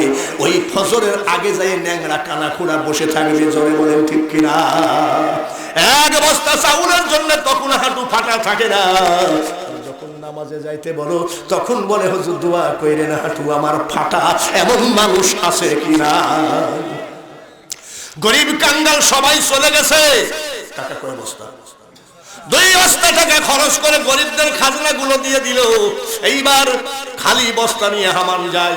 হামান বলতেছে, ফিরাউন রে, তোর কাছে আমার একটা দরখাস্ত। বলে কি? আমি এই মুহূর্তে তোর সাথে থেকে চলে যাব, আর জীবনে তোর চেহারাও দেখবো না। বলে আমার উপরে রাগ কেন? বলে এত কষ্টের টাকা, গরিবদের কিসে তোর এত চুলকায়? গরিবদের তুই টাকাগুলো দিয়ে দিলি কি জন্যে? বলে তুই বুঝবি না, বুঝবি না, তোর মতন ব্রেন নিয়ে আমি বাড়ি থেকে পড়ে আসি নাই, এই টাকা দিয়ে আমি টাকা ধরবো। বলে আচ্ছা ভাই, টাকা দিয়ে যে টাকা ধরবি, তো টাকাই তো না, ধরবি কেমনে? বলে বুঝবি না, তুই থাক। সঙ্গে তাপে হামান কয়, এ পাগল নাকি? মাথার ঘাম পায়ে ফেলা টাকা গরিবকে দিয়ে দিল। ঠিক আছে, এইভাবে দুই বন্ধু কথা হয় না, রাগারাগি। হঠাৎ করে বার্ধক্যজনিত কারণে মিশরের প্রধানমন্ত্রী মারা গেল। রাষ্ট্রপতি নির্বাচন দিয়ে দিল যে প্রধানমন্ত্রীর চেয়ার বেশি দিন খালি রাখা যায় না। প্রধানমন্ত্রীর নির্বাচন দিয়ে দিল। এইবার ফিরাউন নির্বাচন প্রধানমন্ত্রী প্রার্থী হয়ে দাঁড়িয়ে যায়। হামান বলতেছে, তুই বিষ খাইয়ে মরিস নি? বলে তুই একটা মেম্বারে দাঁড়ালে তো কেউ ভোট দিবে নাকি? আর তুই যে প্রধানমন্ত্রীর পদে দাঁড়াইছিস। ফিরাউন বলতেছে, আমি অসংখ্য ভোটে পাস করবো। বলে ভোট কি তোর বাপের নাকি? তুই তো চোরের মতন পলে আসছিস, তোকে চিনে কে? পাবো। ঠিক আছে, ভোটে দাঁড়াইছে প্রধানমন্ত্রী পদে, কিন্তু ভোট চাইতে যায় না। তা হামান বলছে একটা কথা, যাই দুই চারটা ভোট পাস, একটু জনগণের কাছে যাবি তো। ফিরাউন বলছে, তুই পাগল নাকি রে হামান? জনগণের কাছে যাওয়ার জন্য তো আমি 2 বস্তা টাকা খরচ করে আমি গরিবদের খাজনা দিই নাই। দেখ গ্রামে গ্রামে ওরাই ভোট চেয়ে বেড়া। কিরকম? হামান একটু ঘুরতে গেছে, তো যেখানে সেখানে বসে আর কয়, শোন, একটা ভোটই দুপুর যাবে না, আমাদের জমি সব খাস হয়ে যেত। ফিরাউন আমাদের সব দিয়ে দিয়েছে, কি বলে খাজনা দিয়েছে, ভোট কিন্তু ওকে দিবি। এই নেতা ভাইরা, উপজেলার চেয়ারম্যান, ইউনিয়ন চেয়ারম্যান, জাতীয় সংসদ সদস্য, মন্ত্রী ভাইরা, একটুখানি যদি গরিবকে বুকে জড়ায় ধরো। এই গরিবের একটা নীতি আছে রে, এই গরিব জীবন দিবে, কিন্তু নেতার সঙ্গে বেঈমানি করবে না। হামান এসে বলছে, তোর পাশ। কি বুঝলি? কইছে, লোক এখন স্লোগান খালি তোরই, তুই যে কাজ করেছিস এই জন্য তো বলেছিলাম টাকা দিয়ে। হামান বলছে, তোর বুদ্ধি আছে ভাই। একেবারে অসংখ্য ভোটে পাশ করে প্রধানমন্ত্রী হয়ে গেল। মালিককে উলিল্লাহুম্মা মালিকাল মুলক তুতিল মুলকা মান তাশা। তাম পৃথিবীর মালিক আমি আল্লাহ, যাকে ইল্লা তাকে বাদশাহী দান করি, যাকে ইচ্ছা তার কাছ থেকে বাদশাহী কেড়ে নিই। আজকে যে রাজা ধীরাজ, কবি নজরুল বলতেছেন, কাল সে ভিক্ষা চাই। ওরে মানুষ কারো কোনদিন সমান নাহি যায়, নদীর একুল ভাঙ্গে ওকুল গড়ে, এই তো নদীর খেলা। সকাল বেলার বাদশারে তুই ফকির, সন্ধ্যা বেলা জোরে বলেন মালিককে। প্রধানমন্ত্রীর গদিতে বসে গেল, পাকা চোর, গোরস্থান থেকে টাকা চুরি করেছে। যদি দামি দামি কাফন দিয়েছে, কবর খুঁজে সেই কাফন বিক্রি করে বস্তায় দিয়েছে। এত বড় চিন্তা, পাওনাদারের ভয়ে পলে এসছে রাতের অন্ধকারে। তাকে আল্লাহ কি বানাইল? প্রধানমন্ত্রীর গদিতে বসে আছে। হামান কয়, দোস্ত একটা কথা বলবো। বলে কি? যেদিন তোর সাথে রাস্তায় দেখা হয় তুই বলছিলি মরলেও একসাথে মরবো, বাঁচলেও একসাথে বাঁচবো। তুই যে প্রধানমন্ত্রী হয়ে গেলি, আর আমি তোর চামচাগিরি করবো নাকি? তো বলছে, তোর একটু ধৈর্য ধর, বলে আমাকে একটু সুযোগ দিস ভাই, ধৈর্য ধর। আনন্দের সাথে, ফুর্তির সাথে বিলাসবহুল জীবন যাপন করে দুই বন্ধু। হঠাৎ করে বার্ধক্যজনিত কারণে মিশরের রাষ্ট্রপতি মারা গেল। এইবার রাষ্ট্রপতি মারা গেল, আর প্রধানমন্ত্রী কেনা ফিরাউন সমস্ত জনগণকে ডাকি বলছে, রাষ্ট্রপতির গদি তো বেশি দিন ফাঁকা রাখা যায় না, নির্বাচন করেন কাকে রাষ্ট্রপতি করবেন। ওই যে গরিব খাজনা দিয়েছে এটাই ধরা খাওয়া আছে। বলছে, জাহাপানা, আমরা আর নতুন কাউকে নির্বাচন করতে চাই না, আপনি আমাদের রাষ্ট্রপতি, জনগণের রায় নিয়ে রাষ্ট্রপতির গদিতে বসে গেল, এইবার প্রধানমন্ত্রীর গদি তো খালি হয়ে গেল। সঙ্গে সঙ্গে রাষ্ট্রপতি হয়ে ফিরাউন নির্বাচন দিয়ে দিল, হামানকে দাঁড় করাইয়ে দিয়ে ভোটে কারচুপি করে ফিরাউন ওর বন্ধুকে প্রধানমন্ত্রী বানিয়ে দিল। এক বন্ধু রাষ্ট্রপতি আর এক বন্ধু প্রধানমন্ত্রী, ক্ষমতার মালিক। জোরে বলুন, আমাদের মালিক কে? রুজির মালিক কে?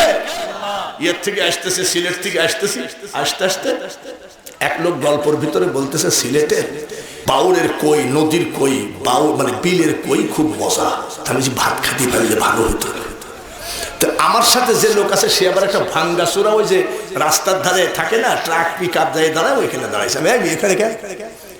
হুজুর আপনি এখানে খাওয়াবো না, ওখানে তো রান্না করে রাখি থুয়ে দেয়, একেবারে সেই ধুলি বেলে সব আছে, ওর মধ্যে কিছু গরিব কাঙ্গাল খাই চলে যায়। এ তো আমাদের খাসলো, মুখ বান্দার আগে তোমার খাবারটাকে হেফাজত করো। জোরে বলো ঠিক। তো দেখি চলেন, এইখানে দাঁড় করাইছে, এখানে কই মাছ পাওয়া যায় নাকি, চলেন দেখি। এক মুরব্বী পাতিলে করে চুলার কাছে বসে কি যেন জ্বালাচ্ছে। আমি মুরব্বী এতে কি গো? বলে আপনি ভাত খাবেন নাকি? বলে হ্যাঁ। এই মাত্র বিলের কই আমি চুলায় উঠায় দিলাম, 10 মিনিট টাইম দেন, একেবারে টাটকা কই। আমি বলতেছি কি বর্ণিব মহিমা তোমার, আলহামদুলিল্লাহ আলহামদুলিল্লাহ, জোরে বলেন মারহাবা। কই মাছ ওই হোটেলে খাওয়াবে মালিককে? জোরে বলুন। একমাত্র আল্লাহ হলো সর্বশক্তির মালিক, সর্বসৃষ্টি জগতের রুজির মালিক আল্লাহ।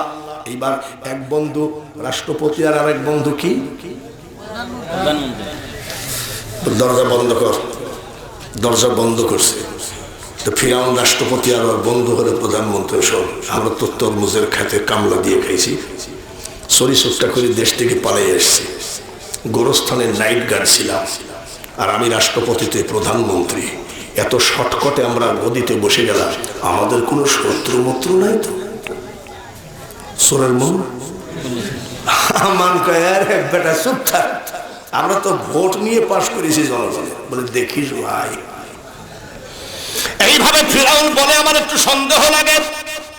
যেমন আবহাওয়া অফিস বলে দেয় আগামীকাল 100-150 মাইল বেগে ঝড় তুফান উঠবে, ঝড় তুফানের নাম বুলবুল। নাম কি? এগুলো আবহাওয়া অফিস বৈজ্ঞানিকরা মেশিনের মাধ্যমে বলতে পারে।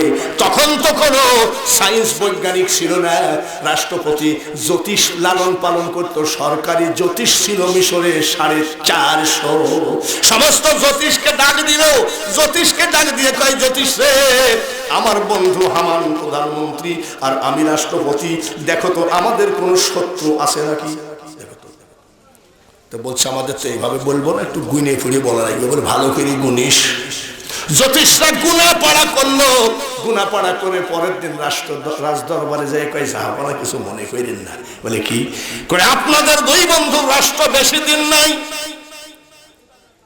ফিরাউন রাগের জ্বালায় বলছে রাষ্ট্র কি তোর বাপের নাকি? হামান বলতেছে ঝগড়া করে না, ওরা জ্যোতিষ বুঝতে পারে। ফিরাউন কই কি বুঝিছিস? বলে মুসা নামে একটা ছেলে জন্ম হবে, তার হাতে তোমাদের গদি হারাবে, দুইজনের মরণ তার হাতে আছে। ফিরাউন কয় হ্যাঁ তো, এই জ্যোতিষ যা, মনটা খারাপ, দরজা বন্ধ কর। মুসা বার কিনা? তা তো জানি না। কইলে পেটে যা বাচ্চা আছে সব মেরে ফেলে।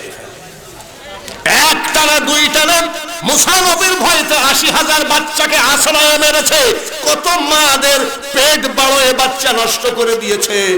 ফিরাউন ডাক দিয়ে কয় মুসা খবর টবর পালি নাকি? বলে ওর গোষ্ঠী শেষ।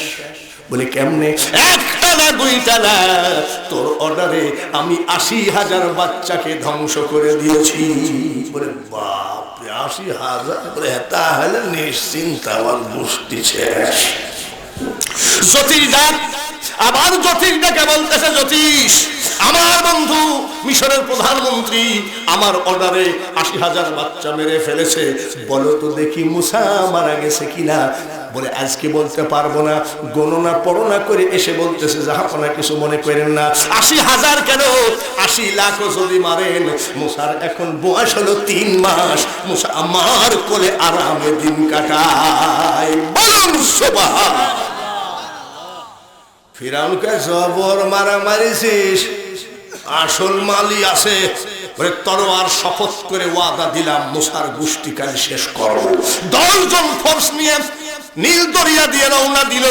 মুসা নবীর একটা বোন যার নাম 11 বছর, যার নাম হলো মরিয়ম, ছাগল চড়াচ্ছিল।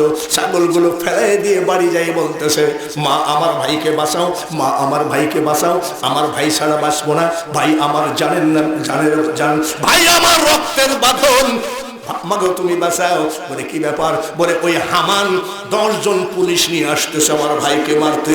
সঙ্গে সঙ্গে মা শুনে অথর্ব হয়ে গেছে, এখন কি করি, বাচ্চা কোথায় রাখি, এখানে পলাই ওখানে পলাই। আমার আল্লাহ বলেন সুবহানাল্লাহ, বলেন নারায়ে তাকবীর। হলো না, আরেকটু জোরে বলেন নারায়ে তাকবীর।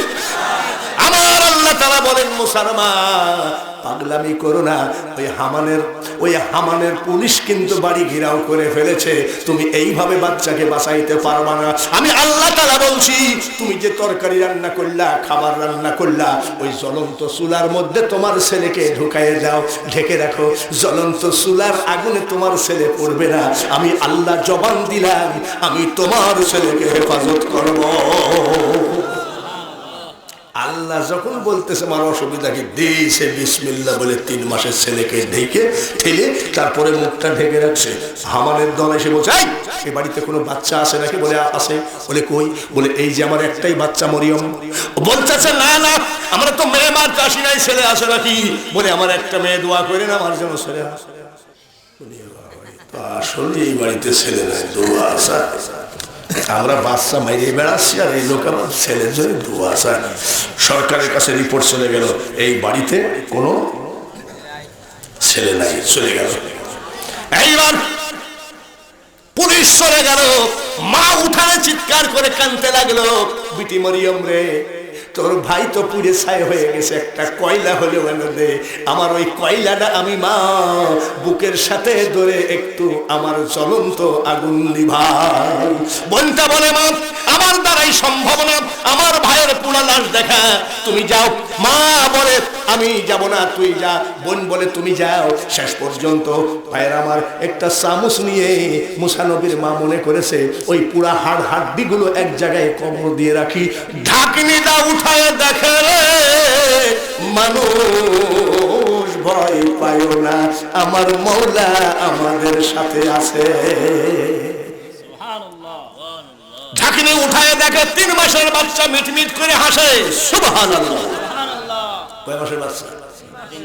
3 মাসের বাচ্চা ডাক দিয়ে কয় মা চোখের পানি মুছে ফেলো গো মা, কাঁদো না, এই দেখো আমি তোমার ছেলে, এই আগুনে আমার একটা লোম পর্যন্ত পুড়ে না। মুসা নবীকে উঠায় নিয়ে আসলো মা, উঠায় নিয়ে এসে মা মেয়েটাকে ডাক দিয়ে কয় মেয়ে মরিয়ম শোন, তোর ভাই কিন্তু মহামানব। সুবহানাল্লাহ বলে, তোর ভাই কিন্তু মহামানব, জ্বলন্ত আগুনে যখন জ্বলে নেয় ওই ফিরাউনের গোষ্ঠী তোর ভাইকে মেরে ফেলতে পারবে না, আমাদের একটু সংশোধন হয়ে চলতে হবে। বলে কি? তোর ভাই মুসা 3 মাসের বাচ্চা আমাদের মাঝখানে থাকবে, আমি এক পাশে ঘুমাবো, তুই এক পাশে ঘুমাবি, আমি যখন ঘুমাবো তখন তুই জাগবি, আর তুই যখন ঘুমাবি আমি তখন জাগবো, এইভাবে পাহারা দিয়ে রাখবো। এভাবে বাচ্চাটাকে মাঝখানে শোয়ায় দিয়ে মা ঘুমায় গেছে, বোন চেতন আছে। ঘুমের মধ্যে আল্লাহ তাআলা ডাক দিয়ে কয়, এ মুসার মা খবরদার, এইভাবে পাগলামি করে বাচ্চা বাঁচানো যাবে না, বাচ্চাকে যদি বাঁচাইতে হয় আমি আল্লাহ তাআলা বলছি একটা কাঠ মিস্ত্রি ডাকো। জোরে বলেন কি মিস্ত্রি? ওই কাঠ দিয়ে একটা সিন্দুক বানাও, সিন্দুকের মধ্যে ঢুকায় দিয়ে একেবারে নীল দরিয়ায় ফেলায় দাও, দেখবা আমি আল্লাহ তাআলা আগুনের মধ্যে যে হেফাজত করেছি নীল দরিয়ায় হেফাজত করতে আল্লাহ পারে কি পারে না। স্বপ্ন দেখে মুসা নবীর মা ঘুম থেকে উঠে পড়ে আসছে, কত দেখি এখন আমি মেয়ে মানুষ, কোথায় কাঠ মিস্ত্রিকে কি করব, কোন দেশে কাঠ মিস্ত্রি আছে কে জানে। এই চিন্তা করতে করতে এক লোক বাড়ির গেটে এসে কয়, মা কেউ আছেন নাকি?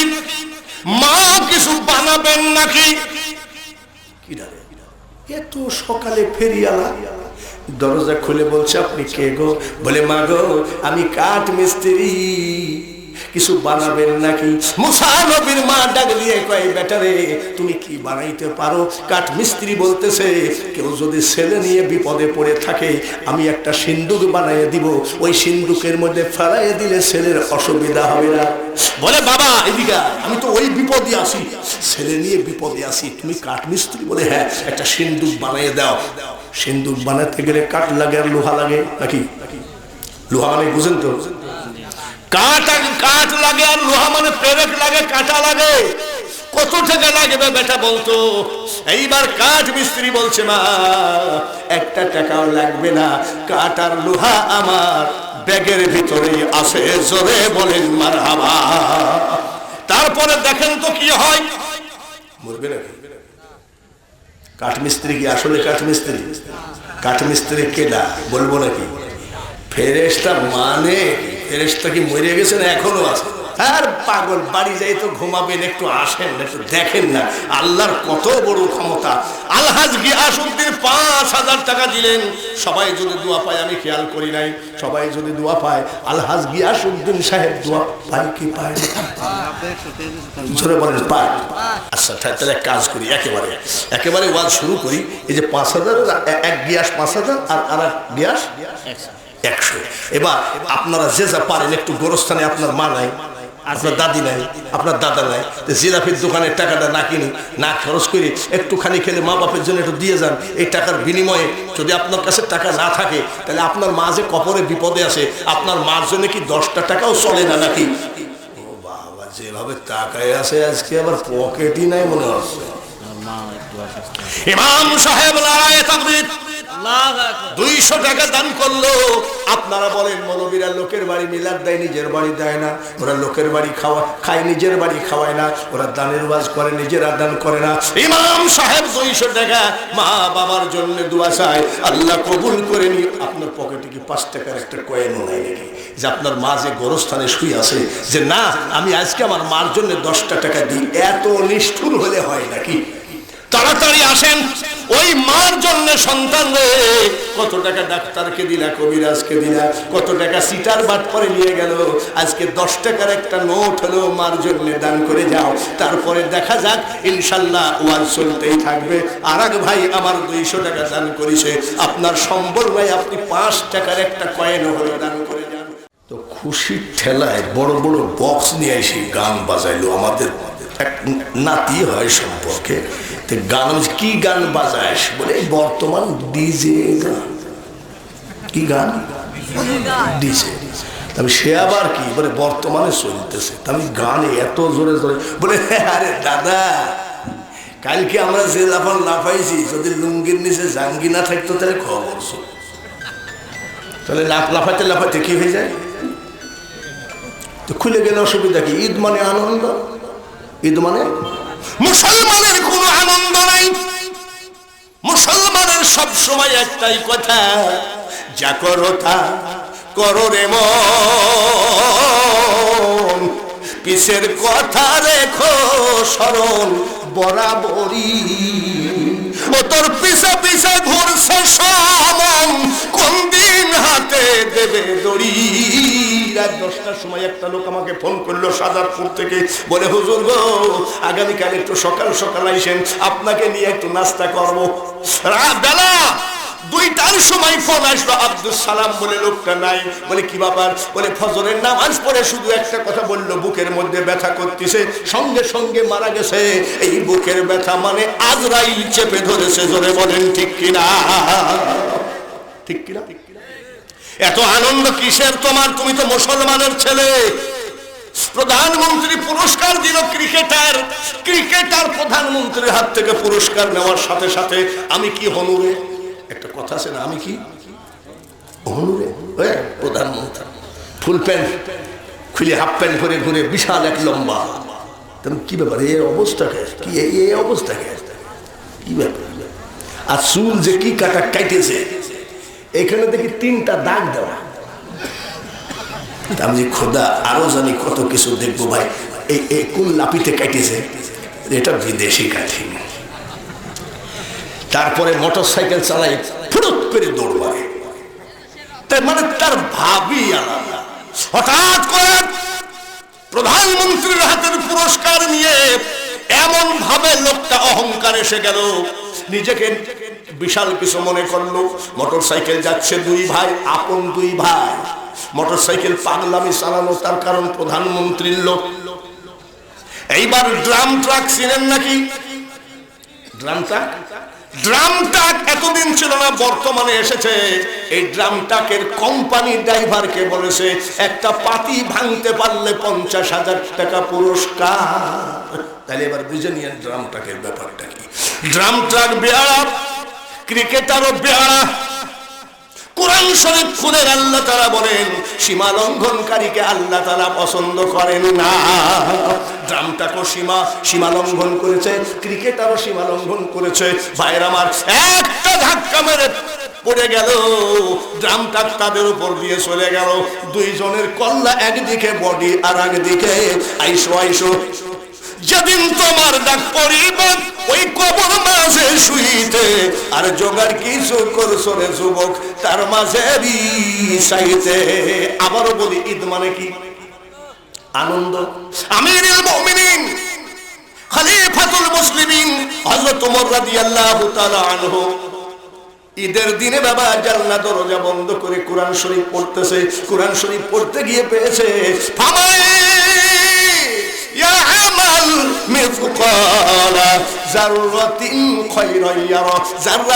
হিসাব আল্লাহ তোমার কাছ থেকে কড়া টানতিতে বুঝে নেবে। হযরত ওমর চিন্তা করতেছে, কি দিন? ঈদের দিন।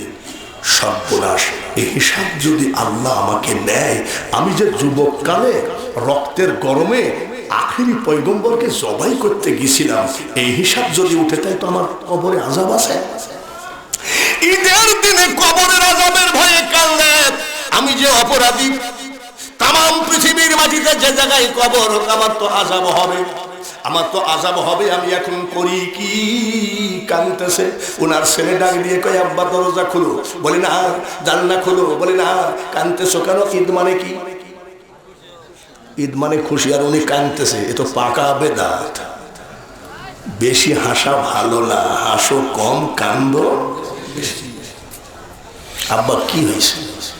বলে আমার দুঃখের কথা আর বলিস না। আপনি যদি কান্দেন, ছেলেরে, এই যে আমার সামনে দিয়ে কত লোক মোটর সাইকেলে যায়, আমার একটু শখ ছিল একটা মোটর সাইকেল কিনা। ছেলে যদি টাকা থাকে আর ভালো থাকে, ছেলে বলবে 1 মাস অপেক্ষা করো, আমি মোটর সাইকেল কিনে দিব। আপনি যদি কান্দেন, ছেলেরা, আমার বড় শখ, আমি একটা প্রাইভেট গাড়ি চালাবো। কত দাম? বলে 20 লাখ। বলে চিন্তা করেন না, আমাকে 3 মাস টাইম দেন, আমি একটা গাড়ি কিনে দেবো। ছেলে যদি বলে 1 সপ্তাহের ভিতরে আমার 1 লাখ টাকা দরকার, ছেলে বলবে আব্বা চিন্তা করো না, টাকাটা দিলাম। আপনি যদি কান্দেন, ছেলে যদি জিজ্ঞাসা করে, বলে কান্দো কেন আব্বা? বলে বেটা রে, আমি টাকার জন্য কান্দি না, জমি জায়গার জন্য কান্দি না, মোটর সাইকেলের জন্য কান্দি না, প্রাইভেট গাড়ির জন্য আমি কান্দি না, আমি কান্দি শুধু কবরের ভয়ে। এমন কোন বাপের বেটা আছে নাকি বলে আব্বা তুমি চিন্তা করো না, আমি এই দেশের বড় নেতা, তুমি চিন্তা করো না, আমি অমক থানার ওসি ডিসি অমক জেলার, তুমি চিন্তা করো না, কান্নাকাটি করো না, কবর আমি দেখে নেব। এমন কোন মস্তানের জন্ম হয়েছে নাকি? হ্যাঁ, মস্তান আছে। 30 পারা কোরআনের হাফেজ যদি কোনো বাবা, হাফেজের বাবা যদি কেউ হয়, আলেমের বাবা যদি কেউ হয়, তার একটু সিওরিটি আছে, ওই ছেলের কারণে আল্লাহ তাকে জান্নাতে প্রবেশ করাবে। একদিন মাটির ভিতরে হবে ঘর, ওরে মোনা আমার কেন বান্দ দালান ঘর। কি হয়েছে আব্বা? দরজা বন্ধ করো, খোলো। আমি যে বিপদে আছি, আমি একটা চিঠি লিখে দিচ্ছি। চিঠিটা উম্মুল মুমিনিন হযরত আয়েশা সিদ্দিকাকে দিবি। ঠিক আছে, চিঠি লেখে। চিঠি লিখতেছে, সুবহানাল্লাহ বলে, সুবহানাল্লাহ, মারহাবা বলে। তখন তো রাষ্ট্রপতি হযরত ওমর। চিঠি লেখার তো প্রয়োজন হয় না, আম্মাজান আমার সালাম দিবেন, আশা করি মহান আল্লাহর ইচ্ছায় ভালো আছে। হযরত রাষ্ট্রপতি ওমরের ভাষাটা দেখেছেন, আম্মাজান আমি যে অপরাধী গো, সারা পৃথিবীর মাটিতে যদি আমাকে কবর দেওয়া হয় আমাকে ফেরেশতা ছাড়বে না, আযাব হবে। ঈদের দিনে কবরের ভয়ে কাঁদতেছে, আর আমরা ঈদের দিনে লাফালাফি করতে করতে লুঙ্গি খুলে যাই, জাঙ্গিটা কোন রকম টিকে আছে। হযরত ওমর চিঠি লিখতেছে, আম্মা আপনার বাবার পার্শ্বের কবর, আপনার স্বামীর পার্শ্বের কবর, আপনার বাবার পার্শ্বে যে কবরের জায়গাটা আছে গো, এই জায়গাটা যদি আমাকে দিতেন, আমি যে অপরাধী গো, কিয়ামত পর্যন্ত আপনার বাবা আর আপনার স্বামীর পাশে আমি শুয়ে থাকলে আমি ওমরের আর ভয় ছিল না, তার কারণ আমি মারাত্মক অপরাধী। দিয়েন তো। ইতি ওমর। চিঠি দেওয়া তো লাগে না, ওমর তো রাষ্ট্রপতি, মস্তান পাঠাইলেই তো হয়, সই কর, কবরের জায়গাটা দিয়ে দাও, তাই তো হয়ে যায়। আর উনি কি বলছে, চিঠি লিখছে, আম্মা যদি দয়া করে দিতেন। চিঠিটা লিখে খামের ভিতরে ঢুকালেন, খামটা হযরত ওমরের ছেলের হাতে দিয়ে বলতেছে, ছেলেরে এই যে চিঠিটা আয়েশা সিদ্দিকার কাছে দিবি, আমিরুল মুমিনুন বলার দরকার নাই, রাষ্ট্রপতি দরকার নাই, খলিফায়ে মুসলিমিন বলার দরকার নাই। যদি জিজ্ঞাসা করে তুমি কে গো, তখন বলবি আমি ওমরের ছেলে। খবরদার আদবের সাথে দাঁড়িয়ে থাকবি। খাপের থেকে তলোয়ার বের করে বলছে, এই ছেলে, আয়েশা সিদ্দিকার টাইটেল হলো উম্মুল মুমিনিন, তামাম পৃথিবীর মুমিনদের মাতা। যদি শুনি কোন রকম বেয়াদবি করেছিস, এই তলোয়ার তোর জন্য রাখলাম, যা। বলে ঠিক আছে, আসছি। আদবের সাথে দাঁড়াইছে, আসসালামু আলাইকুম ইয়া আহলাল বাইত। আয়েশা সিদ্দিকা বলছে, ওয়া আলাইকুম সালাম, আব্বা আপনি কে গো? বলে আম্মা জান ভালো আছেন, এটা আমার আব্বা দিয়েছে, আমি ওমরের ছেলে। চিঠিটা পড়ে আয়েশা সিদ্দিকা আর চোখের পানি টাস টাস করে চিঠির উপরে পড়ে। তার কারণ আমার স্বামী মারা গেছে, আমার স্বামীর পাশে আমার বাবা, আমার বাবার পার্শ্বের কবরটা আমার শখ, আমি এখানে ঘুমাবো। আর এইটা হযরত ওমর চাইছে, আমি কি যে করি তাই কাঁদতেছে। যেই চোখের পানি ফেলাইছে, হযরত ওমরের ছেলে খাপের থেকে তলোয়ার বের করে ফেলেছে। হযরত আয়েশা সিদ্দিকা বলছে, কি ব্যাপার মা? দেখেন বাপ বেটা কিভাবে আল্লাহকে খুশি করেছে। মা আপনার চোখের পানি চিঠির উপরে পড়তেছে গো মা, আপনি বলেন আমার বাবা কি কোন রকম বেয়াদবি ভাষা আচরণ লিখেছে নাকি? বলে না। তাহলে আপনি কাঁদেন কেন? যদি এই তলোয়ার আমার বাবার জন্য রেখে দিলাম, আমার বাবা যদি উম্মুল মুমিনিন আয়েশা আপনার মতো মানুষের সাথে কোনো বেয়াদবির জন্য ভাষা লেখে, খোদার কসম তলোয়ার বাবার জন্য রেখে দিলাম না। কাঁদছেন? বলে কাঁদি কেন জানো? প্রতিটা মানুষের জীবনে শখ থাকে।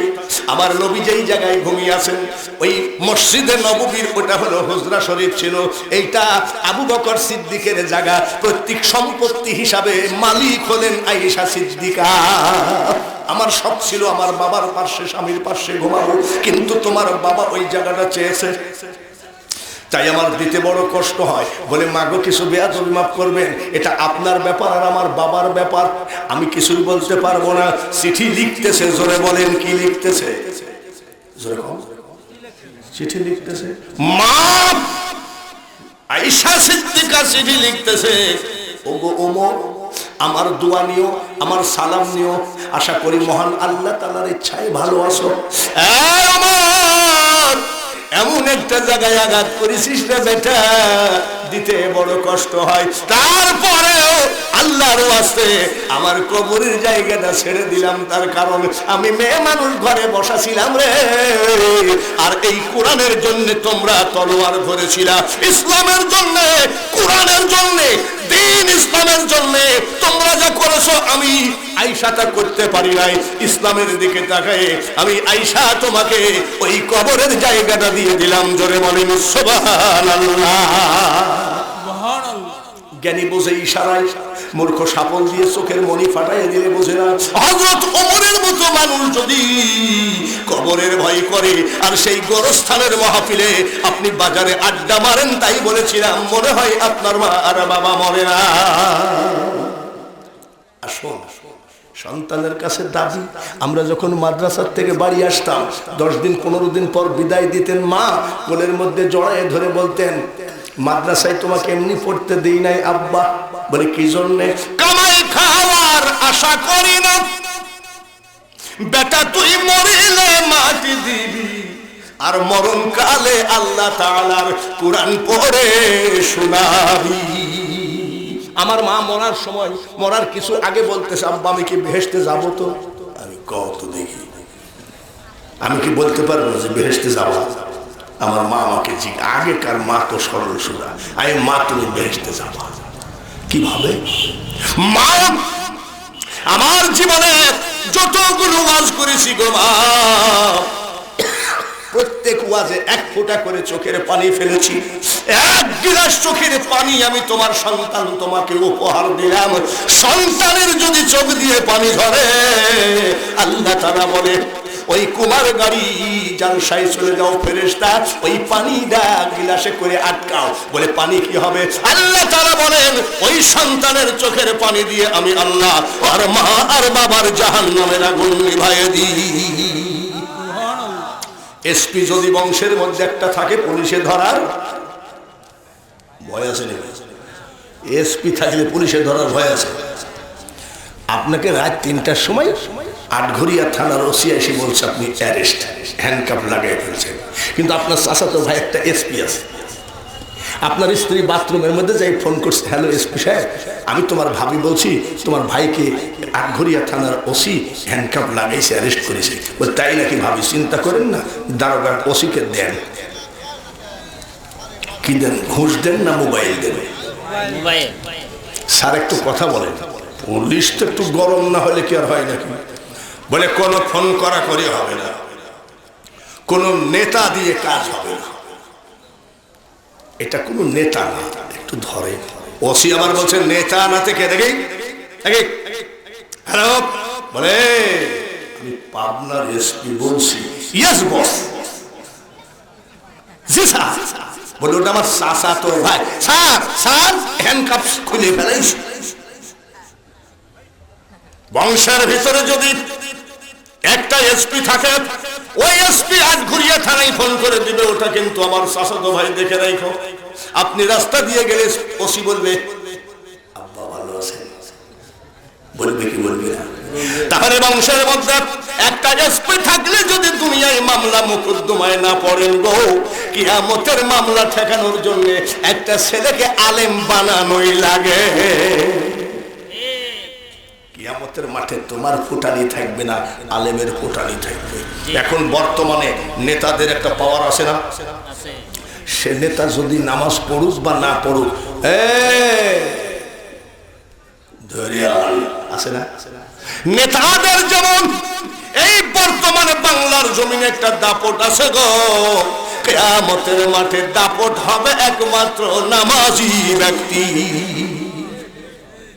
যার জন্য আসেন, খবরদার খবরদার, আপনি আওয়ামী লীগ করেন আপনার ব্যাপার, বিএনপি করেন আপনার ব্যাপার, জামাত ইসলাম করেন আপনার ব্যাপার, লাঙ্গল মার্কার লোকটা বেশি জানে না, জাতীয় পার্টি আপনার ব্যাপার, বিএনপি আপনার ব্যাপার, এটা আপনি যা ইচ্ছা তাই করেন না কেন, কিন্তু মনে রাখেন মা খালাকুতুল জিন্না ওয়াল ইনসা ইল্লা লিয়াবুদুন। আল্লাহ তাআলা বলেন তুমি যাই করো না কেন, আমার নিরিখটা ঠিক রাখো, শুধু ইবাদতের জন্য তোমাকে আমি সৃষ্টি করেছি। হযরত ওমর কাঁদতেছেন অপরাধের জন্য, সুবহানাল্লাহ। তাহলে আমাদেরকে জিলাপির দোকান সাজে? নবীজি নিজেই বলতেছেন আয়েশা রে, আকাশে যতগুলি তারা আছে ওই তারাকে 10 দিয়ে গুণ দিলে যা হয়, এতগুলো নেকি আমার উমরের আমলনামায় আছে। সুবহানাল্লাহ। তারপরেও সে ঘরের খিল বন্ধ করে দিয়ে কবরের জন্য কাঁদতেছে। আপনি কি কোনোদিন চিন্তা করেছেন? কেউ জানাজায় গেল না, পুলিশ লোহার রড দিয়ে লাশটা কবরে ফেলাইয়া দিল। জোরে বলুন ঠিক কিনা? এবার আসেন ভাইরা, হযরত ওমর জান্নাতি না জাহান্নামী? জান্নাতি। জোরে বলুন। জান্নাতি। উনি কি টুপি পাগড়ি জুব্বা ছিল এই জন্যে নাকি না এই যে এদের মতো কিছু কাজ ছিল? কাজ ছিল না। আমরা আপনি যখন মেম্বার নির্বাচন করবেন, চেয়ারম্যান নির্বাচন করবেন, তখন আপনার নিচে লেখা থাকে জনগণের সেবা করার সুযোগ দিন। ওইখানে এখন লেখা দরকার জনগণের পকেট মারার সুযোগ দিন। ভাই কোন মেম্বার খবরদার খেয়ে পিয়ে উঠেন না ভাই। খেয়ে উঠলে কোন ওয়াজটা করবো? হযরত ওমর মারহাবা বলেন। আপনাদের জবানে বলেন জান্নাতি না জাহান্নামী? আর একবার চিল্লায়ে বলেন জান্নাতি না জাহান্নামী? টুপি দিয়ে পাগড়ি দিয়ে জান্নাত কিনেন নাই। ঈদের দিন স্ত্রী ডাক দিয়ে কয় স্বামী গো, তখন অলরেডি তিনি রাষ্ট্রপতি। সুবহানাল্লাহ। স্ত্রী বলতেছে স্বামী গো, ঈদের দিনে আমাকে কিছু দেওয়া দরকার নাই। আমার ছোট ছেলেটা একটা নতুন জামার জন্য কান্তি ছিল, আমার ছোট ছেলেটাকে তুমি একটা নতুন জামা দিও। কি দিও? হযরত ওমর বলতেছে জামার টাকা তো নাই। রাষ্ট্রপতির ছেলেকে একটা ঈদের জামা দিবে তাই নাই। আর আমাদের দেশের রাষ্ট্রপতি সিঙ্গাপুর থেকে মার্কেটিং করেন। রাষ্ট্রপতির কথা কেন? আমাদের দেশের ধনীরা তো এদেশের মার্কেটিং নেয় না, ওরা বিদেশ থেকে মার্কেটিং করে। আর হযরত ওমর বলতেছে কি, আমার তো জামা কেনার টাকা নেই। আচ্ছা তুমি চিন্তা করো না, আমি দেখছি। রাষ্ট্রপতি অর্থমন্ত্রীর কাছে চিঠি লিখতেছে, ইসলাম তোমার বাপের ঘরের ইসলাম না, ইচ্ছা মতো ব্যবহার করবো। ইসলামের সংবিধান হলো আল কোরআন। নারায়ে তাকবীর, আর জোরে নারায়ে তাকবীর। ইসলামের সংবিধান কি? আর এই কোরআনে লেখা আছে কি যালিকাল কিতাবু লা, এতে কোনো সন্দেহ নেই। মারহাবা। একটা ভুল ধরে দেখ, যে ভুল ধরতে গেছে তারই মাথা খারাপ, পাগল হয়ে গু খাই মরে গেছে। এই সেই কোরআন, যে কোরআন আল্লাহ তাআলা আমাদেরকে দিয়েছেন। আরেকবার বলি চিৎকার করে সুবহান, আরেকবার বলি সুবহান। এ ভাইরা, হযরত ওমর রাদিয়াল্লাহু তাআলা আনহু বলেন, অর্থমন্ত্রীকে বলতেছেন, অর্থমন্ত্রী গো, আমাকে 1 মাসের বেতন দেওয়া হোক অগ্রিম। কি দেওয়া হোক? 1 মাসের বেতন অগ্রিম দেওয়া হোক।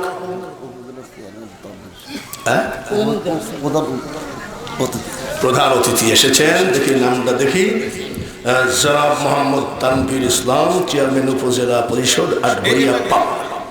প্রধান বক্তা হাজির আছে, প্রধান অতিথিও হাজির আছে। খুশি আছেন? এটা পরে আর কান্দে। হযরত ওমরের বউ কয়, ও অর্থমন্ত্রী টাকা দেয়নি না, এই জন্য কান্দিস। আমিরুল মুমিনিন খলিফাতুল মুসলিমিন হযরত ওমর রাদিয়াল্লাহু তাআলা আনহু বলেন, আমি অর্থমন্ত্রী 1 মাসের বেতন আমাকে দেয় নাই, যার জন্য কান্দি না গো। বলে কান্দো কেন? আমি কান্দি এটা আনন্দে আমার চোখ দিয়ে পানি ঝরতেছে, আমি একজন যোগ্য অর্থমন্ত্রী পেয়েছি। ওয়াজ হলো, হাই মুসলমান ঠিক রাখো ঈমান। যে কথা বললেন, অনেকে বলে যাও 2 লাখ টাকা দিলাম, কিন্তু জীবনে পাত্তা পাওয়া যায় না। কথাটা আমার মনে আছে। আমাদের এলাকায় একটা জায়গায় 56 বস্তা সিমেন্ট আদায় করেছিলাম এক মাদ্রাসায়। তো 6 বছর পরে আমাকে আবার প্রধান বক্তা করেছে। তো বলতেছে, হুজুর কিছু মনে করেন না, আপনি আজ সিমেন্টটা তুলেন না। বলে কেন? বলে ওই 6 বছর আগের সিমেন্টে 1 বস্তাও পাওয়া যায় না। এরকম কিছু দেনেওয়ালা আছে, দোয়া নিয়ে দৌড় মারে, নারায়ে তাকবীর, মারহাবা, 50 ব্যাগ সিমেন্ট। এসব বাবা খোদার সাথে সিটারি কইরো না। উনি সোজা কথা, এই যে দিলাম, আর আমি চেষ্টা করব আগামী 4 মাস, তারপরে আগামী মাহফিল, মানে 1 বছরের ভিতরে তোমরা ওই রাস্তা দিয়ে গেলেই হয়। জোরে বলুন ঠিক কিনা? তারপরেও মনে রাখতে হবে এটা সরকারি প্রকল্প, ওনার বাপের টাকা দিয়ে করে দিবে না। যদি সরকারি প্রকল্প যদি আসে, কি বলে জনগণের সেবামূলক উন্নয়ন আসে, তাহলে উনি দিবেন, এটা ক্লিয়ার কথা। জোরে বলুন ঠিক কিনা? অযথা ভুয়াগিরি করে লাভ নাই। যদি হক কথা বলি, আমিও বেহক। আমিও কি হক? কি জন্য জানেন? বক্তা ৮০,০০০ টাকা আগেই গুইনে নিয়েছে। ৮০,০০০ টাকা গুইনে নিয়ে বক্তা বলতেছে আমাকে পুলিশে যাইতে নিষেধ করেছে, আগে গুইনে নিয়েছে। তুমি এত বড় কি মহারথী যে তোমাকে পুলিশে নিষেধ করেছে? এসব ভুয়া কথা। তার মানে ওই বক্তা এলেঙ্গা বাজারে আর একটা ৮০,০০০ টাকা দিয়ে ধরেছে। আব্বা কিছু মনে করিল না, কিছু মৌলবি টাইপের লোক আমার পর খুব খেপা। তার কারণ আমি যাহা করি সেটা সব জায়েজ, আর আমি যাহা বলি সেইটা না করলেই বেদাত হয়ে যায়। আসুন আমরা সবাই তৈরি হই, পীর তৈরি হই, বক্তা তৈরি হই, নেতা তৈরি হই। এটা কোন থানা? আপনাদের আটঘরিয়া থানার মধ্যে স্লোগান দেন, আল কোরআনের আলো। এসব স্লোগান দেয় না? আটঘরিয়ায় দিবে কেন? আমি সিলেট থেকে আসলাম শেখানো। আল কোরআনের আলো ঘরে ঘরে চালু করে স্লোগান দিয়ে স্টেজ গরম করার নাম মুসলমান নয়। কোরআনের আইন মোতাবেক যদি এই আটঘরিয়ার মানুষ চলেন, বাংলাদেশ সরকারের প্রধানমন্ত্রী বঙ্গবন্ধুর কন্যা শেখ হাসিনা বলবে আটঘরিয়া থানা উঠায় দাও, দরকার নাই। বলে কেন? ওরা কোরআনের আইন মোতাবেক চলাফেরা করে। ইন্নাকা লা আলা খুলুকিন আযীম। আমার আল্লাহ বলেন আমার হাবিবকে আমি উত্তম চরিত্রের অধিকারী করে পাঠিয়েছি। ওরা আমার নবীর চরিত্র মোতাবেক চলাফেরা করে, যার জন্য ওখানে চুরি ডাকাতি সন্ত্রাসী কিছু নাই, ওখানে আসামি নাই। তোর থানার দরকার কি? ঠিক তো বলেন ভাই, তো ওয়াজের শো, এটা হলো ওয়াজের শো। কিন্তু আসুন নিজেকে তৈরি করি। কি তৈরি করবেন বলেন তো? কি তৈরি করবেন? কেন স্বামী স্ত্রী মারামারি হয়, তালাক দেওয়া দেওয়ি হয়? আমি বলি মা চাষিরা, তোমার স্বামী যখন রাগ করে তখন তুমি ঠান্ডা হয়ে থাকো, আর কিছু স্বামী আছো স্ত্রী যখন রাগারাগি করে তুমি তখন ঠান্ডা হয়ে যাও। খোদার কসম আমি বাঙালি হুজুর বলে গেলাম, জীবনের স্বামী স্ত্রী কোনোদিন তালাক দেওয়া দেওয়ি হবে না।